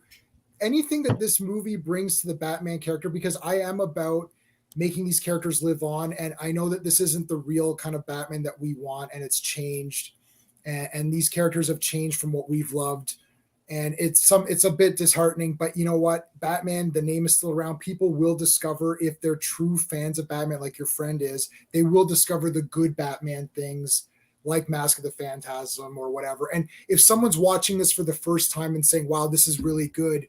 What else can I check out?" Right. Then I would say, well, why don't you check out Mask of the Phantasm as a gateway to the animated series or something like that. So anything positive is still somewhat good. Oh yeah. I try not to beat people up too. Like, I mean, I know we're beating the crap out of this movie.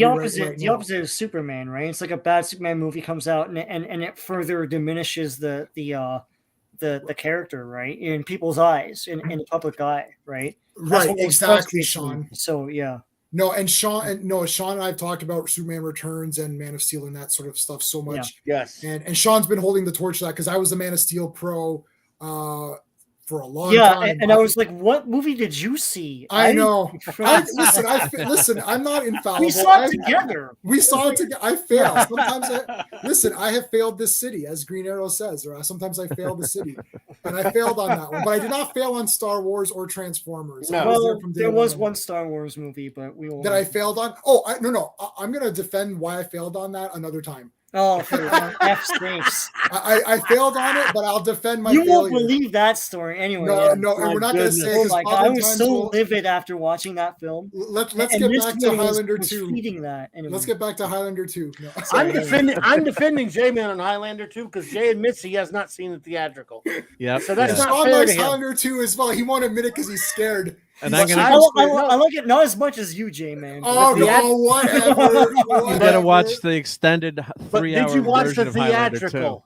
Yeah, we have Highlander pajamas and we have pajama parties. Did you watch the theatrical, J-Man? You must have. No, I didn't see it. No, I haven't seen it. Yeah. Did you, Sean? I've seen it, but look, I like both. Exactly. Stop it. It's different, no, right? that's inconceivable. Yeah, that I can't defend. You couldn't have seen the theatrical and liked it. No one did. Like people in the movie theater booed. They're booing during the movie. My God, they're so mean. I know the problem is if you're sitting and watching it, it's different, right? You don't know any better.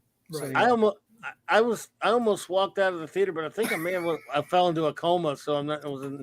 I may have actually fallen asleep. Is the only reason why I didn't walk out. I'm not sure, but I guess if you did, I don't know, but it's not as And bad. Bill, as if you're out there, yeah, you're right. I never should have entered the theater. I should have sold my tickets back.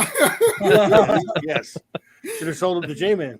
Oh, I love that people hate it. I kind of get a glee out of people hating something that I love. It just makes me feel special. I feel like I'm in this secret club where we're the Highlander 2, club. God bless you. If you enjoyed it, God bless you. Yeah. I mean, I don't. And this, what's funny thing about that is the kind of hatred I have for that is nothing like the hatred I have like for horrible shit like Man of Steel or something. Right. It's sort of a happy-go-lucky, fun-loving. Like that sucked, but but I always smile when I think about Highlander 2. Wow, that's really sucky. It's a fun. I don't even hate. I can't say hate. I just think it sucks. Whereas my hatred for The Last Jedi and Man of Steel and Fan Forstic and Jar Jar Abrams' filthy 09 Trek trash, that's true, unadulterated hatred. Yeah, because it's not messing up a long time. Well, Man of Steel is the downfall of society, basically. It so. is. Yes. I'm being serious. It's like anyway, yeah. There are no sequels to Highlander for the $4.99 super chat, Mark. Mark, thank you so much for that. Mark, Infinitely Tired. You didn't have to do that, but you're very kind. I put that up there. And but yes, thank you so much. There's no TV show. There's no Raven. No sequels. Raven, come on. Well, I think he means movies. I don't know if he likes the TV show or not. I think Mark, he might like the TV show. I don't know. TV show was okay. I enjoyed the TV show. Yeah. But there's no real point to it. It's like when you make Highlander, it's like the movie ends. There's that great ending, and it's like, oh, then we're gonna come up with a sequel. There was one. Now there's a bunch of them. Yeah. Now we can make lots of money. Back to the Batman for a bit here. Yes. I want to say that I want to talk about some predictions. We'll rate it, of course, in a second. Yeah. We've all talked about the film a good bit. My prediction as far as the future is I don't think we're going to get another one of these. Do you?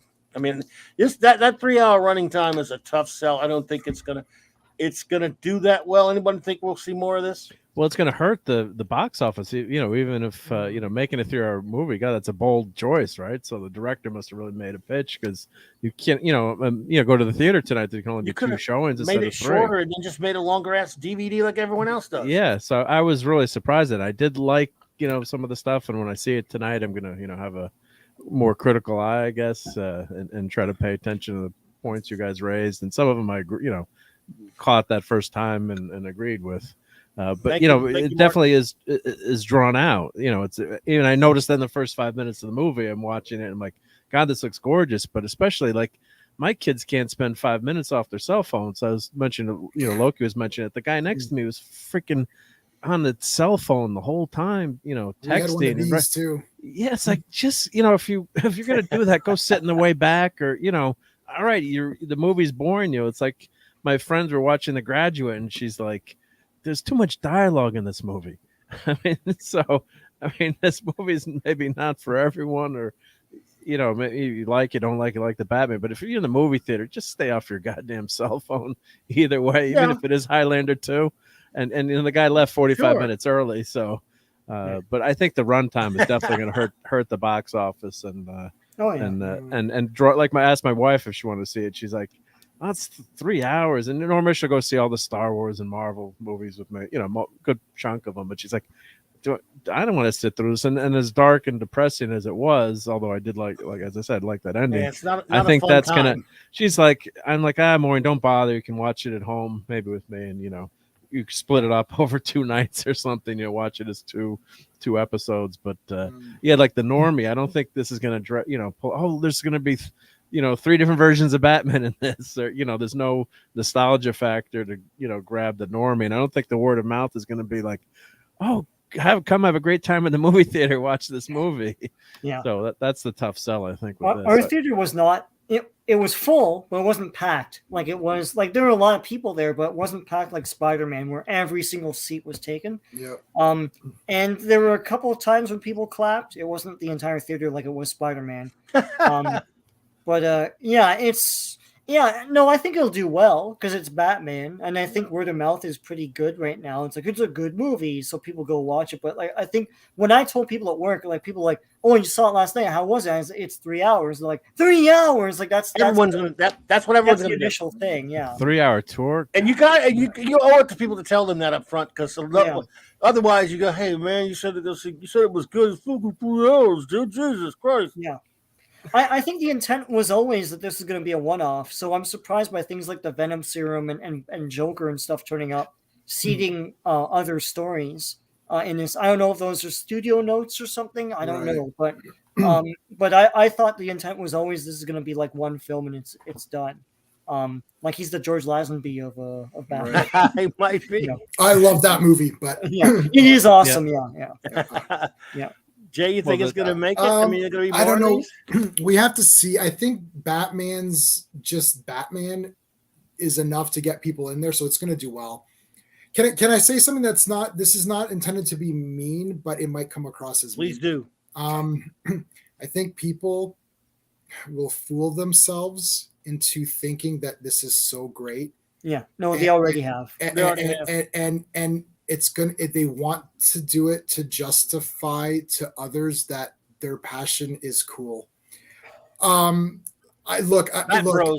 Yeah, I love comic books. I'm not ashamed. I have tattoos of all this. Like everyone knows what I like, and I like them when they weren't cool, and you'd get made fun of.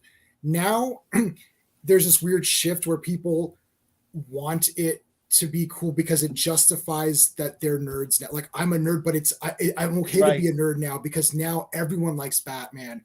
And then they start to think to themselves, I have to like this kind of really not great Batman. It's not Batman. If this was not a man in a bat suit and it was like the Dark Avenger or something, and it was the same exact movie, people would say this is 3 hours of boring garbage.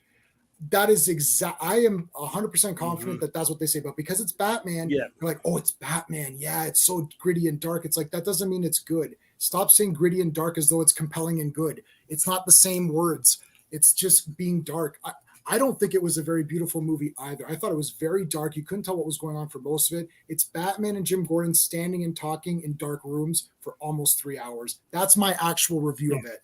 That's really what it is. But we're going to fool ourselves into thinking there's something compelling going on, but there really isn't a lot.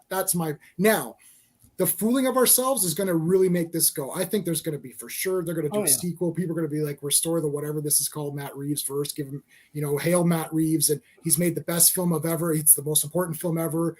They grew up Batman. Batman was a shit trash character 5 minutes ago. Now this is the real Batman. This is the Batman I've always wanted my entire life, except you've been a fan for 5 months. It's like, this is what we're going to be hearing. We're already hearing it. Everyone's going to love it. It's not Batman.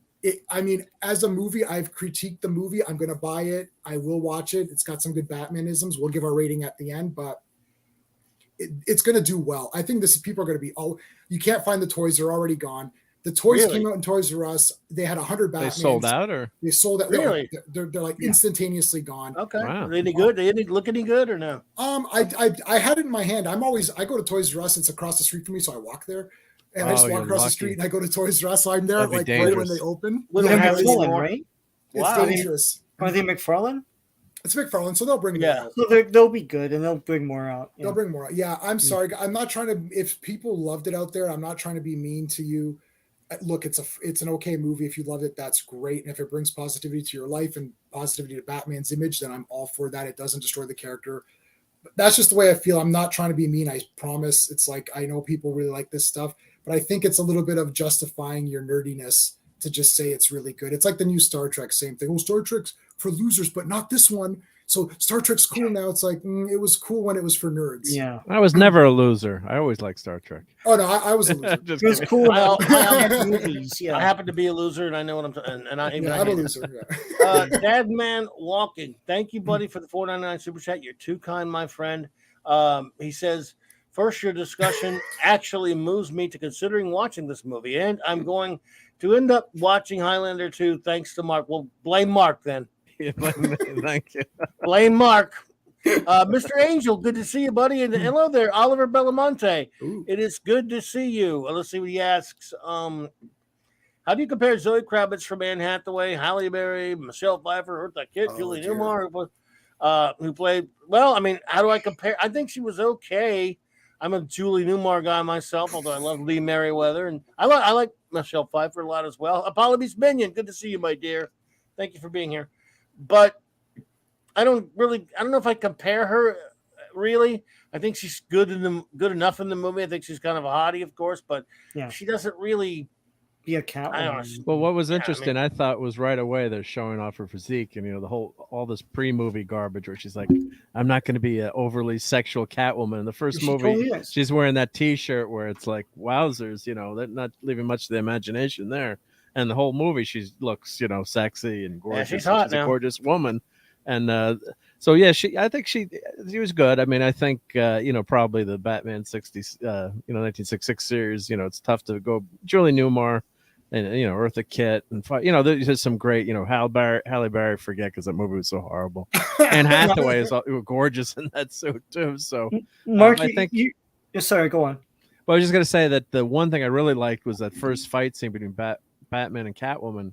Batman dominates her like he should, because he's he's like a 200-pound, 225-pound guy versus you always see these movies today where like the 90-pound woman. And I mentioned a couple, training with some women like for self-defense, and they like go to throw you or bump. And I'm a much bigger guy than I should be, and they're like, they can't even move you or do anything, and they're trying to throw. I'm like, and so I was actually going to cheer in the theater, like, wow, I can't believe it. Batman, really, got it, which it should be. So that was another point in the movie's favor was, he was able to, dominate Catwoman fairly easily in that fight. Are you saying he beats up women, Mark, and you're okay? Oh my God! Oh, geez. He didn't. I was gonna say, cheering that. Come on. There's a lot of posturing before this movie. Like there's that thing from Zoe Kravitz, but also Pattinson had that whole interview that really pissed people off, where he was like, "Oh, I'm not going to train. I'm not going to work out because that contributes to the image and all that stuff. It's part of the problem." And he's got mega muscles in this movie. Like he's totally just playing with people. He's like, "Oh, I don't really care. I'm not going to go to the set." No, he's totally cooperative. It was fine.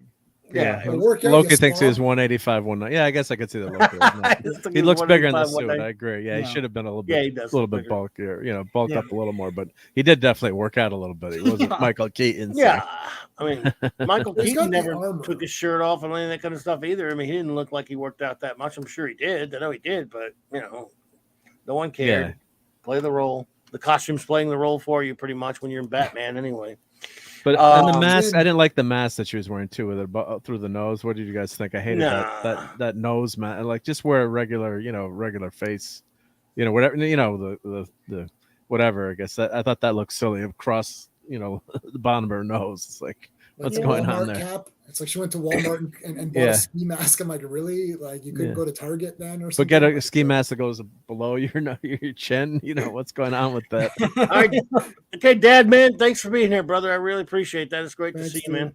I'm going to go around the horn now and get anyone's final thoughts, pro, con, whatever. And after we do all that, we'll do our rating. How about that? How's that sound? Stephen Ball, hello there. Good to see you. Hey, Steve. It does look like he was cut out of a sock. Hey, we were discussing how you left. You almost wanted to leave the theater, but Steven, hey, Steven, that's the bat phone. The bat phone. Is that Commissioner Gordon? Commissioner. We got to go, Sean. Let's go. The secret is revealed. Yes. Steven, William Shakespeare statue in the back chamber. You got to get that Shakespeare statue. I would love to have that. I have a buddy of mine that does have a replica. It's beautiful, dude. It's an expensive ass replica of it. Yeah, you should see that. Anyway, so what we'll do is let's see here, Sean. Any final thoughts, pro or con, or anything else that you have to say about the Batman? I don't hate this movie. I think eventually it seems like the type of movie I'm gonna put on the background while I work late at night, and so I think it might grow on me. But I am frustrated with its full intellectualism. They think they're a lot smarter than they really are. I mean, all the investigation stuff is really stupid.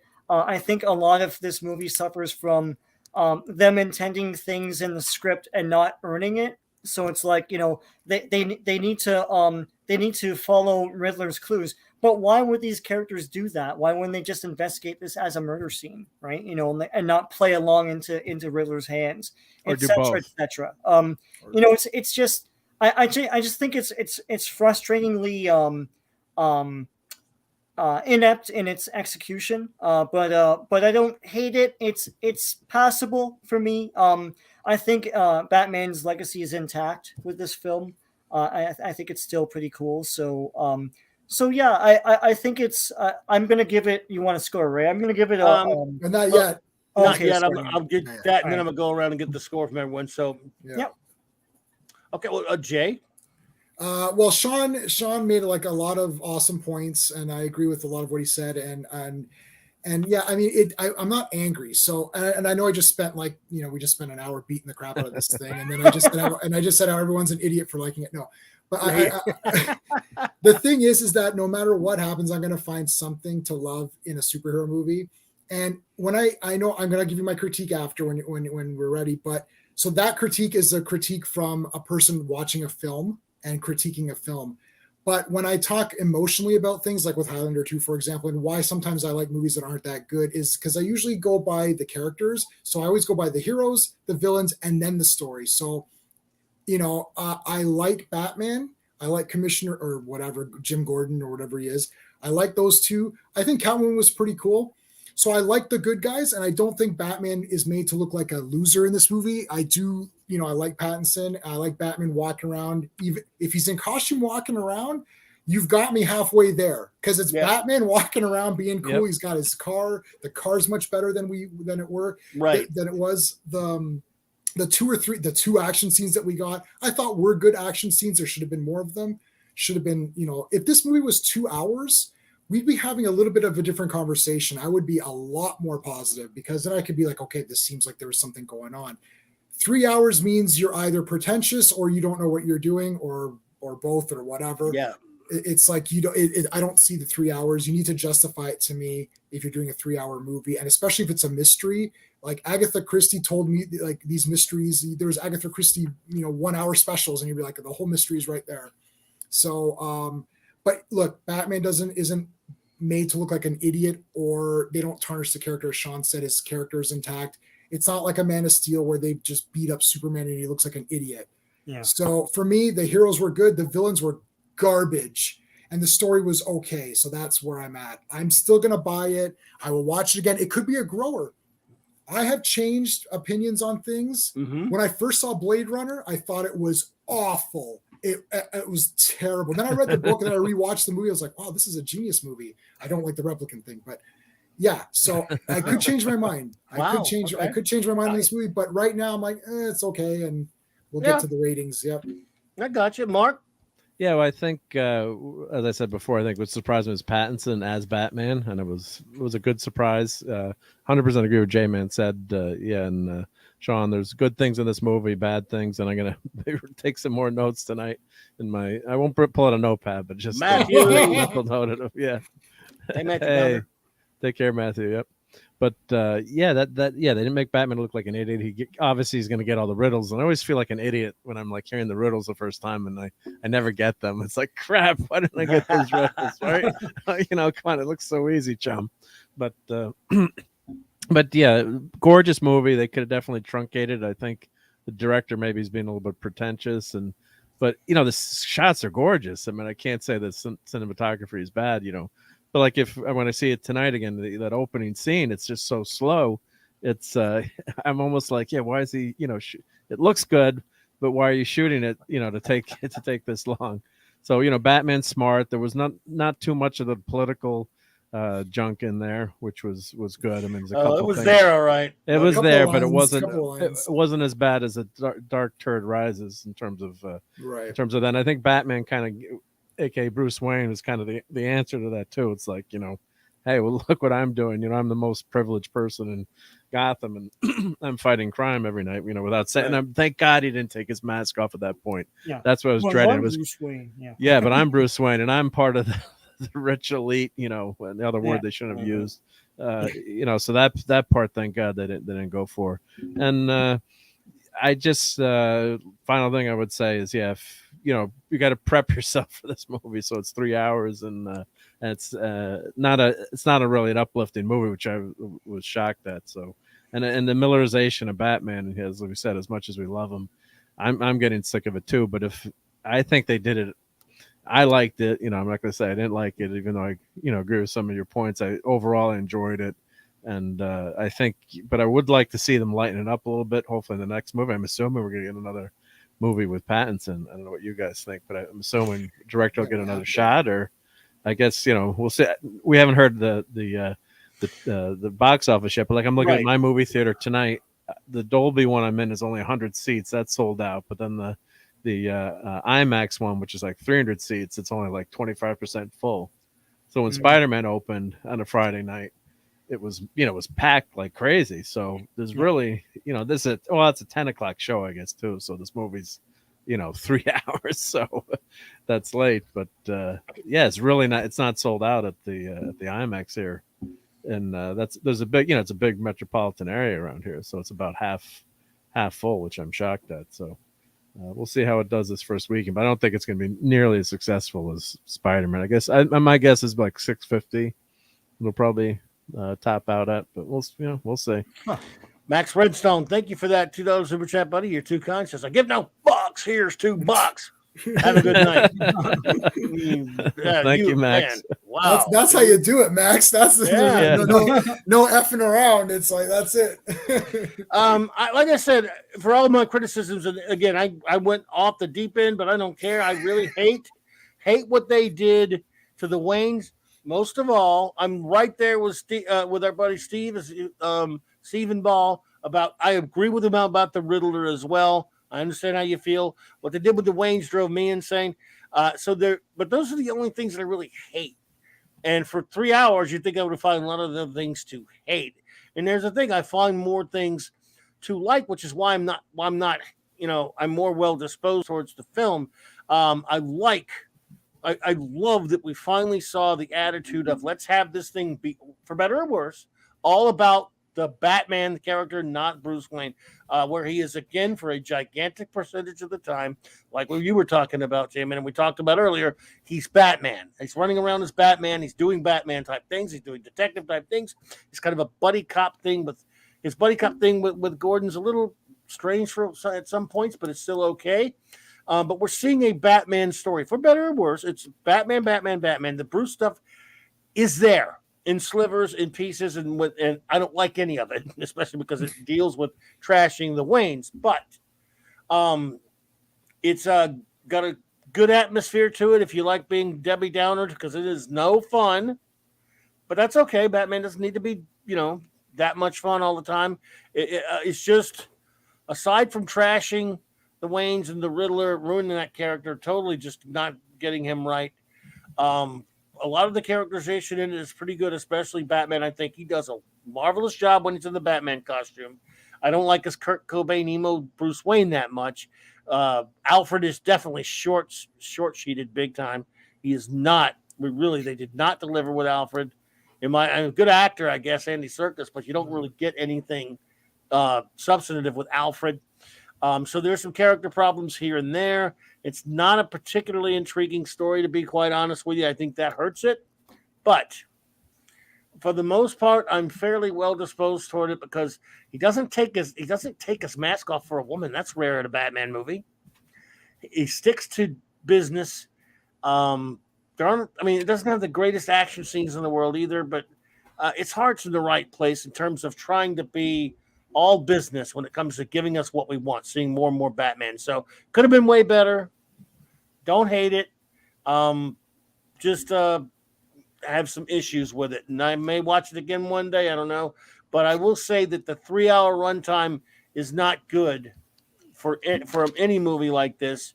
It really kind of takes you out of it. The movie, you're waiting for it to end and wait a minute, we got another 3 hours to go. What's going on here? Yeah, it was another 45. One point I looked at my watch, it was something big happens, and you realize you thought the movie could have ended, and there's another 45 minutes.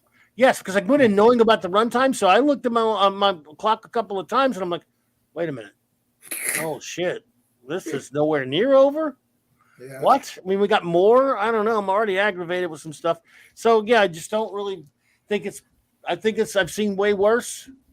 But it could have been so much better. So anyway, but Rod Thunder says okay. He says I'm somewhat convinced. I'll go see it, but I'm setting a bar. Well, I don't recommend or non-recommend anything here. Rod, I tell you what I think and let you make your decisions. I used to love Siskel and Ebert, okay? Yeah. But their show, they took a stand. They didn't say, I'll give it a 5, I'll give it a 10, I'll give it a 1. They said thumbs up or thumbs down. That means they were endorsing or not endorsing. And I respect that. I used to love that show.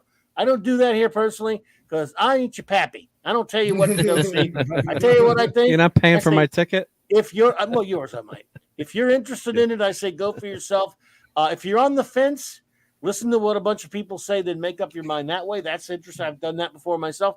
But I just don't go, oh, man, you got to go see it. It's awesome, man. Or even, dude, that sucks. Don't go see that. Yeah, don't waste your time.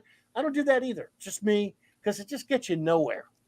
Because someone's going to go, and invariably going to go, hey, you said that was great. It's kind of, man, I went and paid all that money to go see the movie. It sucked. Or, dude, I just watched this movie on DVD or whatever. I wanted to go see it at the theater, but you said it sucked, man. It was awesome.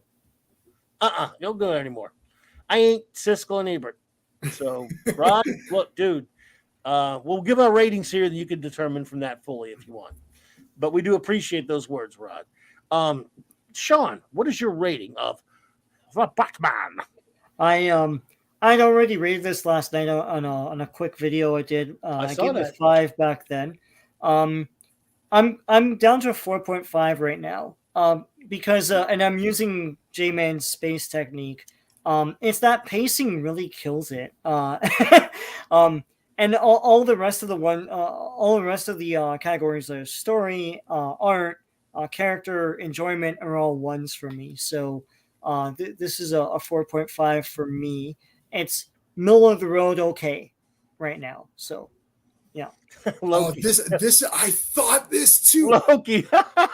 My wife said this when I came home. And she was saying it's like the Lego Batman darkness. Diary read from. Loki says, guys, the diary read from Pattinson took me right into Lego Batman dialogue. I was laughing my ass off. Yes. no, applaud it. Loki, but yeah. That is Loki. Hey there, Double C. Good to see you, Double C. Thank you for being here. Just one quick thing. Some people can't get through a movie like this at home. So if you're like that and you know that, watch it in a theater where there's no distractions. You're sitting there. The only thing you're going to do is watch this movie. And that's you can get through it. But yeah, I mean, please put your cell phone away, turn it off. Get extra popcorn though, because you want it to last. In most other countries, like I'm used to Indian movies that here when they play Indian movies, there's no intermission because that's not really a North American thing. But they have intermissions like in their native country. I don't know why they don't do that now. They haven't done that since maybe Gandhi or something. Like it's been 40 years. Last time I saw an intermission at a movie was Gods and Generals, and that was like 2003. Oh yeah, Did Titanic have one? Great movie, by the way. Titanic, I don't think it had one. Well, that was 90. Yeah, Titanic did, but that was 98 or something. And I'm pretty sure I took a blind date to that, and I wish I was blind. But Gods and Generals was a long movie, so it had one, but that was like 2003. Oh wow. Yeah. Anyway, well, Jay, what is your rating? So I use my space method, which is what my buddies and I use, and from that, it sounds harsh, but I'm at a 4 out of 10. So Sean's a little bit above me. I'm a 4 out of 10 with the potential to go to 6 out of 10. Because if I rewatch it again, and I'm like, you know what, I'm okay with some of these things, and I've kind of understood now that it's like this isn't going to pay off, so I'm just going to watch the performances. It's almost like you're just going to watch the performances of the characters and just realize, what I'm watching is not going to pay off in the end, so who cares? But am I just enjoying it? So that's why it might go up. But for right now, I'm 4 out of 10, man. Listen, it's 3 hours. It's Batman. It's 3 hours. If you gave me 3 hours to do a Batman story, I'm going to come up with the coolest Batman movie you ever saw in your life. It's like, that's my attitude. And if I got an unlimited budget, Like, I'm not going to do the J-Man version of Batman. I'm going to do freaking Batman. There's going to be a lot of cool shit going on, and there's going to be one villain, and the Riddler's going to there's going to be riddles Be everywhere. the Riddler. Be the Riddler. Yeah, not that stupid thing we got. That's not a big not Jigsaw, but yeah. So 4 out of 10.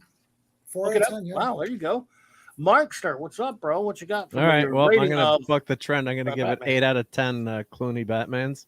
I really enjoyed the movie. Wait. 8 out of 10. If it was just an 8 out of 10, it would be one thing. But to add a Clooney Batman is to say it sucks. That's a reverse scale. That's my out. Now Loki's got me. I'm gonna be thinking of Lego Batman all night when now that's in my mind. if you're using Clooney, then you got to give it like less, because if you give it 8, that means it sucks. All right, so that's 2 out of 10 Clooney Batman. He has one arm, like, oh. Why is one arm up? Let's figure. I don't know. And now you're gonna blame Loki for messing up the movie for you? No, about the Lego Batman. Yeah, that's hysterical. Yes, yeah. Loki. Mark is going back to see the movie tonight, and thanks to you, he's going to be hearing that Lego Batman Will Arnett voice. Yep, the whole time, yeah, which would be cool. Yeah. I love Lego Batman. That was a theatrical release. That should count in your... I saw that. That's a Batman movie. That's a Batman movie. Yeah, that's got to be on the list. Yep. It's got Calendar Man in it. It's better than The Dark Knight Retires. Yeah, of course. So what's your ranking? Seriously, 8? Yeah, I liked it. I'm going to stick with my, and when I see it tonight, maybe I'll go down, or I don't think I'll go up, but we'll see what how after this discussion. There's a good, I love hearing all these points, and I think the runtime is a problem, but I just kind of sometimes I like being in the theater and not being distracted, and you could have trimmed it down, but I like Pattinson, and I think call him something. It's not Riddler. I agree with that.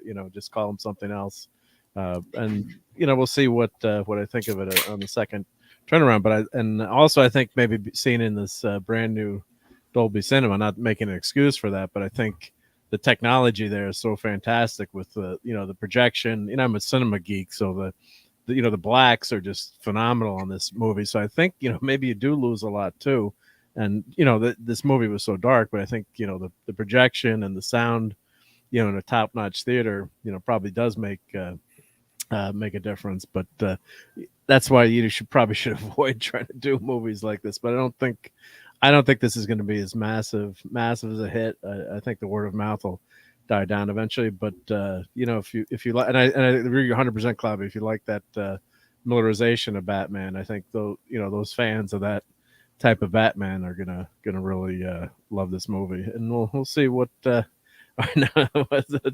Bat Diary, and there should have been more of Alfred in this movie. Although I did like those scenes, but there should have been more of Alfred and we get to see Alfred blown up for some damn reason. Like, what the hell? He solved the first code, though. He did solve that code. Yeah, Alfred solved that code.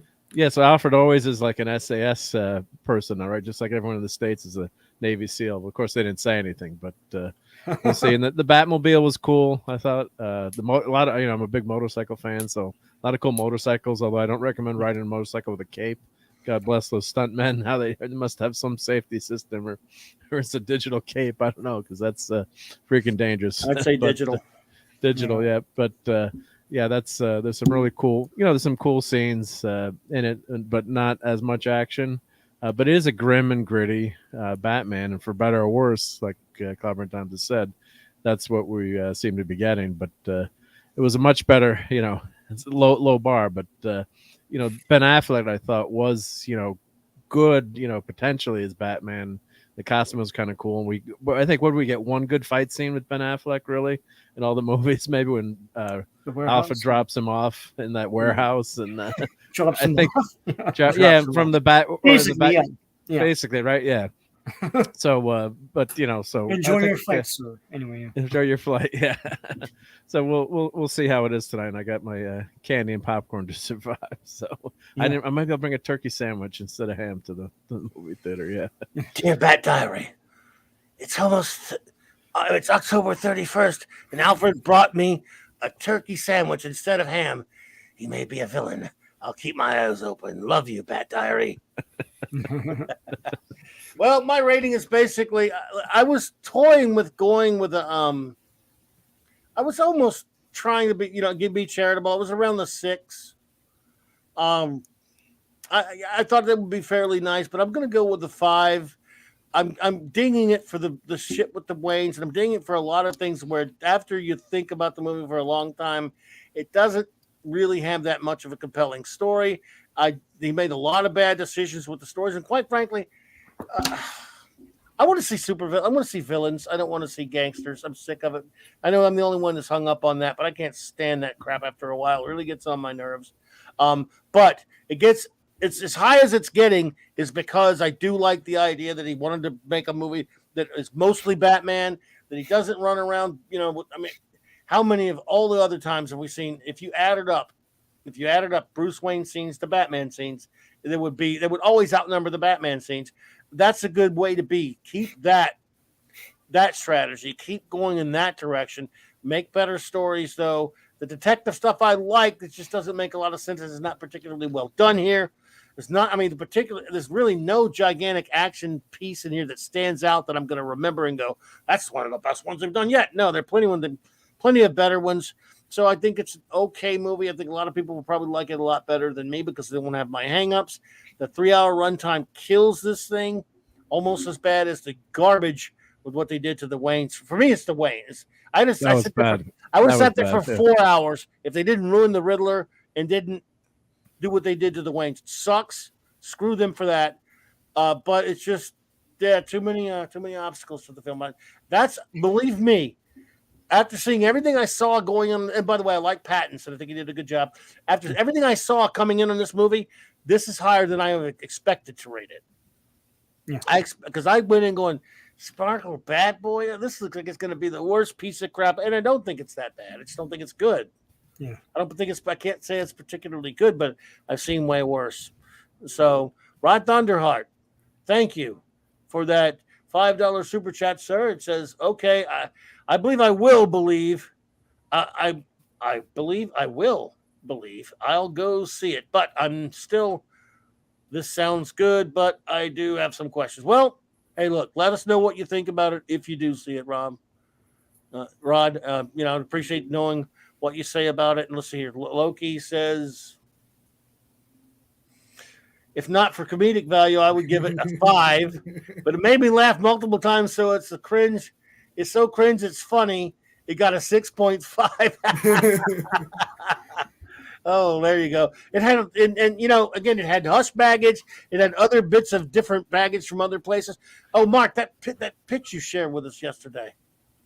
You want to show that or really? Yeah, quick, I want to talk about that for a second. Yeah, let me find that. Yep. We'll get out of here in a second. I promise. And Batman Forever, Alfred said, "Can I persuade you to take a sandwich there?" And he said, "I'll get drive-through." Yeah, I remember that. Okay. Did any of you guys look at the end? I mean, the end didn't have anything for the end credits after thing or whatever, but did you guys look into the end credits? If you could do it, Mark, it just says I got it. Yep, I got it. Yep. Goodbye or whatever, right? That was the only thing. Here's the acknowledgments. Oh, I did. Yeah, it had a lot of people in there. Okay. Yeah. I would be very curious to know.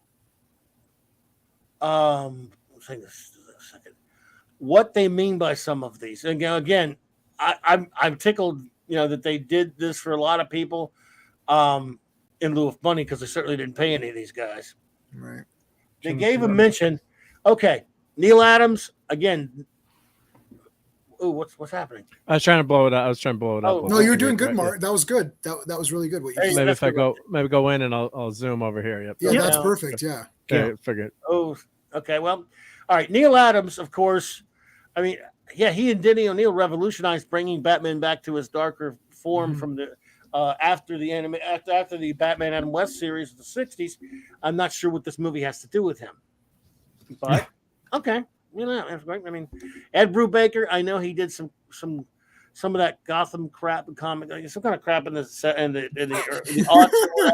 He didn't do a lot of DC, but I know he worked on some comics with Batman. I guess they referenced some of it. Isn't it kind of funny? This many names. You're like, wow, you guys really just steal whatever the hell you want, don't you? You shamelessly, right? Yeah. Chuck Dixon wrote a lot of Batman stuff, no question about it. Hate Venom and a bunch of other stuff. So he's written more Batman comics than anybody alive, by the way. I think so. All right. Bob Haney. Now, look, Bob Haney died in the 80s. He wrote some of the most unbelievably ridiculous, in a fun way, Silver and Bronze Age comics that you're ever going to see, especially Batman and Brave and Bold issues. That were, I mean, they called him Mr. Continuity because he was terrible, but he was fun in a fun way, right? Steve Lieber, again, never had. I don't know what he had to do with anything. Frank Miller, obviously, just like steal something. They should be paying him. Yeah, I was just gonna say they need to pay him money now. They should not be in the acknowledgments. He should be, because if you're in the acknowledgments, you're not getting a squat. Yep. Jerry Robinson, bless him. Without him, we probably wouldn't have the Joker or Robin. He was one of the greatest, along with Bill Finger, greatest. So he hasn't been around since the 70s, 60s. So again, what they're referencing, I don't know, because he doesn't get any money. His family doesn't. Jack Schiff, again, a guy from the Golden Age. Okay, why are you mentioning him? Just curious. He did some art on Batman. Jim Aparo, I love him. One of my all-time favorite Batman artists. What did he do that had anything to do with this movie? He's drawn Batman comics. So is the thing pattern here? It's just if you've drawn a Batman comic or a bunch of Batman comics, you get mentioned. I guess I don't know what they're doing here. Marvel usually just references, when they're doing these, references people whose material they're picking the bones of. Yeah. So Greg Capullo, screw him. I see Steve Englehart again. Without him, there probably wouldn't be any Batman movies. But what do you have to do with this movie? I don't know. I didn't spot anything. Kyle Higgins, I don't know who he is. Jeff Loeb can go.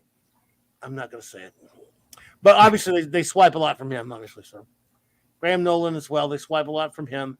Marshall Rogers again. He goes hand in hand with Steve Englehart. Where's Terry Austin, by the way, guys? Scott Snyder can. I'm not going to say it. But people like him, so whatever. Okay, Brian Azzarello can go. I'm not gonna say it. This is like the hit list from Billy Madison, like who you need to. What did he do that has anything that anyway? Importance to Batman. Brown, what's it? Brownian Carlton, don't know him. Gary Frank, love his art. I don't know what he had to do with Batman. I mean, what did he have? I don't get why he's on there. Jeff Johns did a lot of Batman stuff. Yeah, okay. David Mazzucchelli, year one, definitely. Irv Novick, great Batman artist, didn't do anything since the early 70s. So why is there? I don't know, but I love him, so fine. Greg Rucka can bite a. Never mind. Dick Sprang, a bat mite. Dick Sprang from the 50s, a great one. But I mean, why is he there? I don't know, but I love him. Lee Berman, I don't know you, Lee, so you get a pass. The late great Darwin Cook, love him, great, but I don't know what he's here for. Edmund Hamilton, one of the all-time great science fiction writer who helped did a lot of great Legion of Superhero stories in the 60s. What he's here for, I don't know. He wrote some Batman comics, but mostly Superman. I don't understand it. Staz Johnson, don't know you, so you're off the hook. Trevor McCarthy, I don't know you. Denny O'Neil, yes. I mean, you got to have him on there, I guess. Love like, Denny if O'Neil. you're going to have Adams. Tim Sale, okay, Long Halloween. So my point is, I don't understand what all this, what are you doing? Did you just throw a bunch of... And there's no order either. Yeah. No. And they did have, of course... And what's Oreo doing there, too? Yeah, Oreos. Did they have Oreos in this one? I didn't see an Oreo. I don't know. No, I guess I'm going to look for Oreos tonight have. in about an hour when I go. Yep. That's strange, yeah. Well, I don't mind that, actually. I think it's kind of nice to be like, let's acknowledge everyone who's helped shape Batman in a way. That's I mean, I'm just curious because usually those... No, my point is, when they, like, even the stupid Marvel shows or whatever, when they do that list, I always look at it because I'm big into those comic creators, as you know. So I always, everyone they reference, whether it's stupid stuff like WandaVision or Hawk, whatever the show was, Falcon, Winter Soldier, everyone, I get why they're referencing them. I see the name goes because they're picking from that story, they're picking from this story. Right. In this case, I don't see it. I mean, in other words, I don't see what they're choosing. Now, that one you got right there, Denny O'Neil, Neil Adams, that come right behind you there, Sean. Yep. Yep. I mean, they brought Batman back into the Dark Knight detective character. Right. Yeah, so this was really like what? Miller, Capullo, Jeff Loeb. If that really was Venom, that's Chuck Dixon. Yeah. Okay. Oh, they left Chuck Dixon off the list. Yeah, he's on there. No, he's on. Is it? I think he's on there. Yes. There's there. And Graham Nolan, yeah. I remember the only name that stood out when I saw that quickly because I was kind of playing my video game on my phone, and I looked up, I was like Jim Aparo. I'm like, why is that name there? And then I totally forgot about that. And then that was it. Believe me, I love a Remember lot of Sean, those I was like, guys. Jim Aparo, like, what? Yeah, I was like, Yeah, look, I love a lot of those guys. If that's just some guy working on this thing, working on those credits that has an appreciation for those great names in Batman history, then more power to it. Yep. But when they do it on the other one, just because they're strip mining their material. So I just don't know why. I just thought I would bring it up. And then you could leave some people off too, inadvertently too. When you make a list like that, it's obviously Bill Finger. You're gonna Bill Finger's in there with Bob Hayne now. He gets the Bob Hayne credit. But I'm saying, you like there's creators you're gonna mention, and then story creators, but they're just so on this list. Maybe hey, they got one more space there. Why don't they just make the credits equal there, right? Just add one more name, right? So yeah, they exactly, Loki. They acknowledge all of these guys who they screwed over and stole from and bled out and never paid them a damn dime. Yep, thanks guys for letting us suck your corpse until it turned into a decayed husk and make all these billions of dollars. Thank you guys. We'll put your name in a movie later. That's great. Yeah, Bill Fingers, that's the worst. That's the worst ever. Yeah. Yeah. Yep. Like that's the worst I've ever heard of anything. That's the gold standard story about that kind of sucking a guy's It life. really is. Getting screwed over. Yeah. It really is. He's not the only one, but it's the one everyone knows. Yeah. Well, Indeed. plus Batman is it's Batman. It's yeah. Batman. So Batman. there's Superman, there's Batman, and Spider-Man. I guess those are the three top. I still remember Bob Kane on Oprah Winfrey for Batman and Robin, I think it was, and drawing a sketch of Batman, and Oprah didn't seem impressed with it. She's like, draw Batman, and it was really basic, and she's like, okay. Yeah, he can't draw. He can't draw.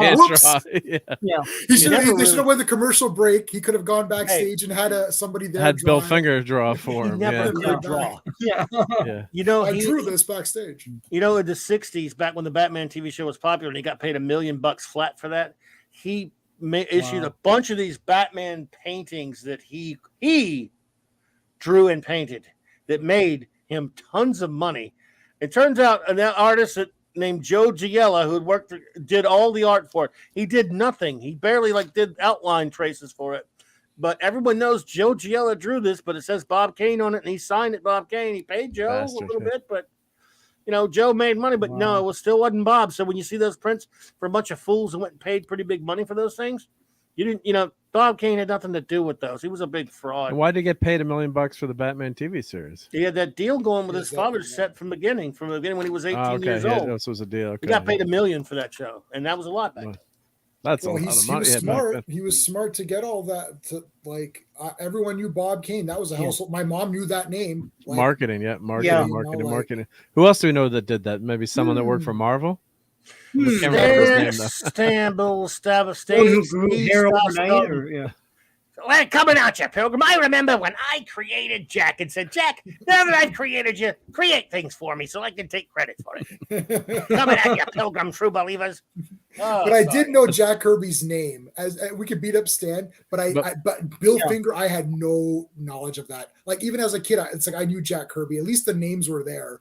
Yeah. Sure, it was Stan Lee, who's the whole thing, and then minimal guys on the bottom. But Bill Finger, I didn't know shit about that person. I knew the story of Bill Finger, but I didn't know exactly what he did. I didn't know. And they did. And the thing is, the DC company guys did for years. I remember in the early days, I remember as early as the 60s or 70s, reading a Batman. Reading it, them always putting the word "finger" in all these Batman comics, like Finger Alley.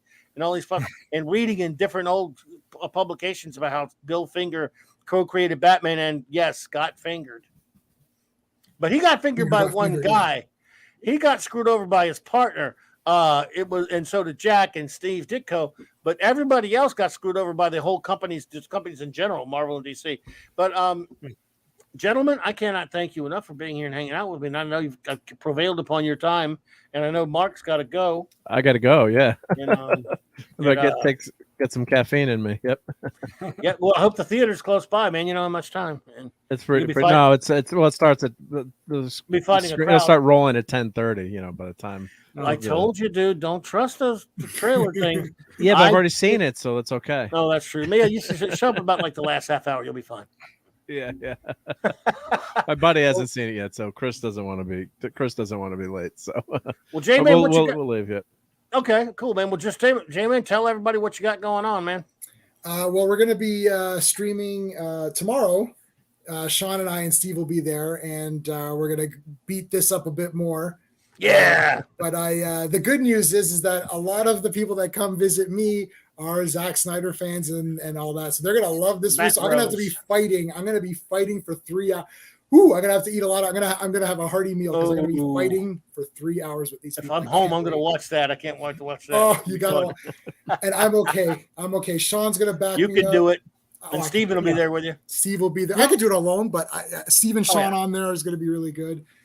So we'll be doing that, and that'll be before any. That'll end before your Star Trek stream because we don't cross the streams. Oh, that's I would never cross. Well, thank you for that, bro. Appreciate you, man. Yeah. Sean, I saw your video last night. Do you do any more videos? Anything come up? Or no? Yeah, I basically I leaf through comics, like physical comics and stuff. So my next ones are going to be these two treasuries here: Superman versus Amazing Spider-Man, and this Batman one here. I like going through the actual physical ones because there are a lot of changes when it goes to digital and stuff, and now digital sucks. But Yes. So I've got a few more coming up in the next few weeks, and and I'm always on J-Man's channel. So cool, man. Absolutely. And yes, you did miss it, Rod, but I'll do it again, buddy. Let's see. Okay, I will believe I'll go see it, but I'm still. This sounds good, but do I have some questions? So, apprehension. You're apprehensive and tentative about it. I understand, man. Loki's. What Loki say here? Dear Bat Diary, I watched a review of my movie on CLOBBERIN times. Need to be a better Batman. Love you, Bat Diary. Thank you, Oliver. Have them do that. They should. That'd be great. I want to thank everyone. Of course, Mark D, what you got going on, bro? Yeah, well, I'm just looking forward to Saturday Night Star Trek, and got a couple of reviews of some statues coming out, and then a couple of build. I've got my Batwing in back here. Awesome. Oh, look at this thing, man. Oh, man, that is awesome. Oh, cool. Yeah. So there's the big Lego one, yeah. Yep, big Lego 89 Shit, that Batman. is awesome. So I got to do some build streams for that one, and maybe I'll put well, I can't have it on YouTube and have the 89 Batman movie playing, I guess, but put you in there. I love that scene where the Batwing comes up, up against the moon. Yeah. So, got that coming, and just some short videos during the week, tour reviews. But yeah, thank you for having me on, guys, and wish me luck. Yeah, and Sunday. So. Oh, thank you. Yeah, see, my brain is batted out. Yep. So, Sunday Night Geekery and CLOBBERIN Times usually on there when you can be there. Just I'll probably be talking a lot of Batman again this week too, but just a hangout and good fun discussion of all things geek and nerdy and wherever the chat takes us. So looking forward to that. And thanks for having me. And I hope I do not fall asleep during the movie. It's going to be a shot, man. You can do it. I can do it. A shot of Venom. Yep. Show notes, folks. I got a few more CLOBBERIN. A few more Clobby's Corner videos coming up. We've got. I want to thank the great Nick Weiser for reviewing Daredevil Born Again with me the other night. I had a great time. And if you're not doing anything tonight, you're still in a comics mood. My good buddy Nick Weiser is talking about he and the gang, the Friday Night Comic Shop gang, in about a little less than a half hour because they're going on at 8:45. Are going to be talking about Amazing Spider-Man 1 through 4, the Ditko run. They're going to start all month, each week. They're going to be reviewing each four issues of the Steve Ditko run of Amazing Spider-Man. I'll probably go hang out with them for a little bit if I get a chance earlier. I'm going to get a chance later for sure. And but please go over there. Give him my regrets. I'm telling him I'm at Batman. I got you. And you'll have enough regrets for everyone. Just and of course, tomorrow night, the big party, Saturday Night Star Trek Season 5 finale episode reviews, where we will kind of just we're going to treat like the end of each season like a bit of a party. We'll review Times Arrow 1 and part 1 and 2, and then we'll have some guests come on and hang out a little bit and just reevaluate Season 5 and wait till the week after to get a fresh start on Season 6 in our never-ending quest to review all of real Star Trek with my wonderful friend R.M. Briggs. And Monday night, I'll do something comic book related that will be Monday Night Mark C. Comic Talk. I just don't know what yet. But I'm having great fun with all these comics reviews. And hey, LT, Avon lives and long live the Legion, brother. Thank you all so much. Before we get out of here, well, we're out of here now. I'm going to play these videos and then run. But thank you, everyone, and clobber on, clobberers.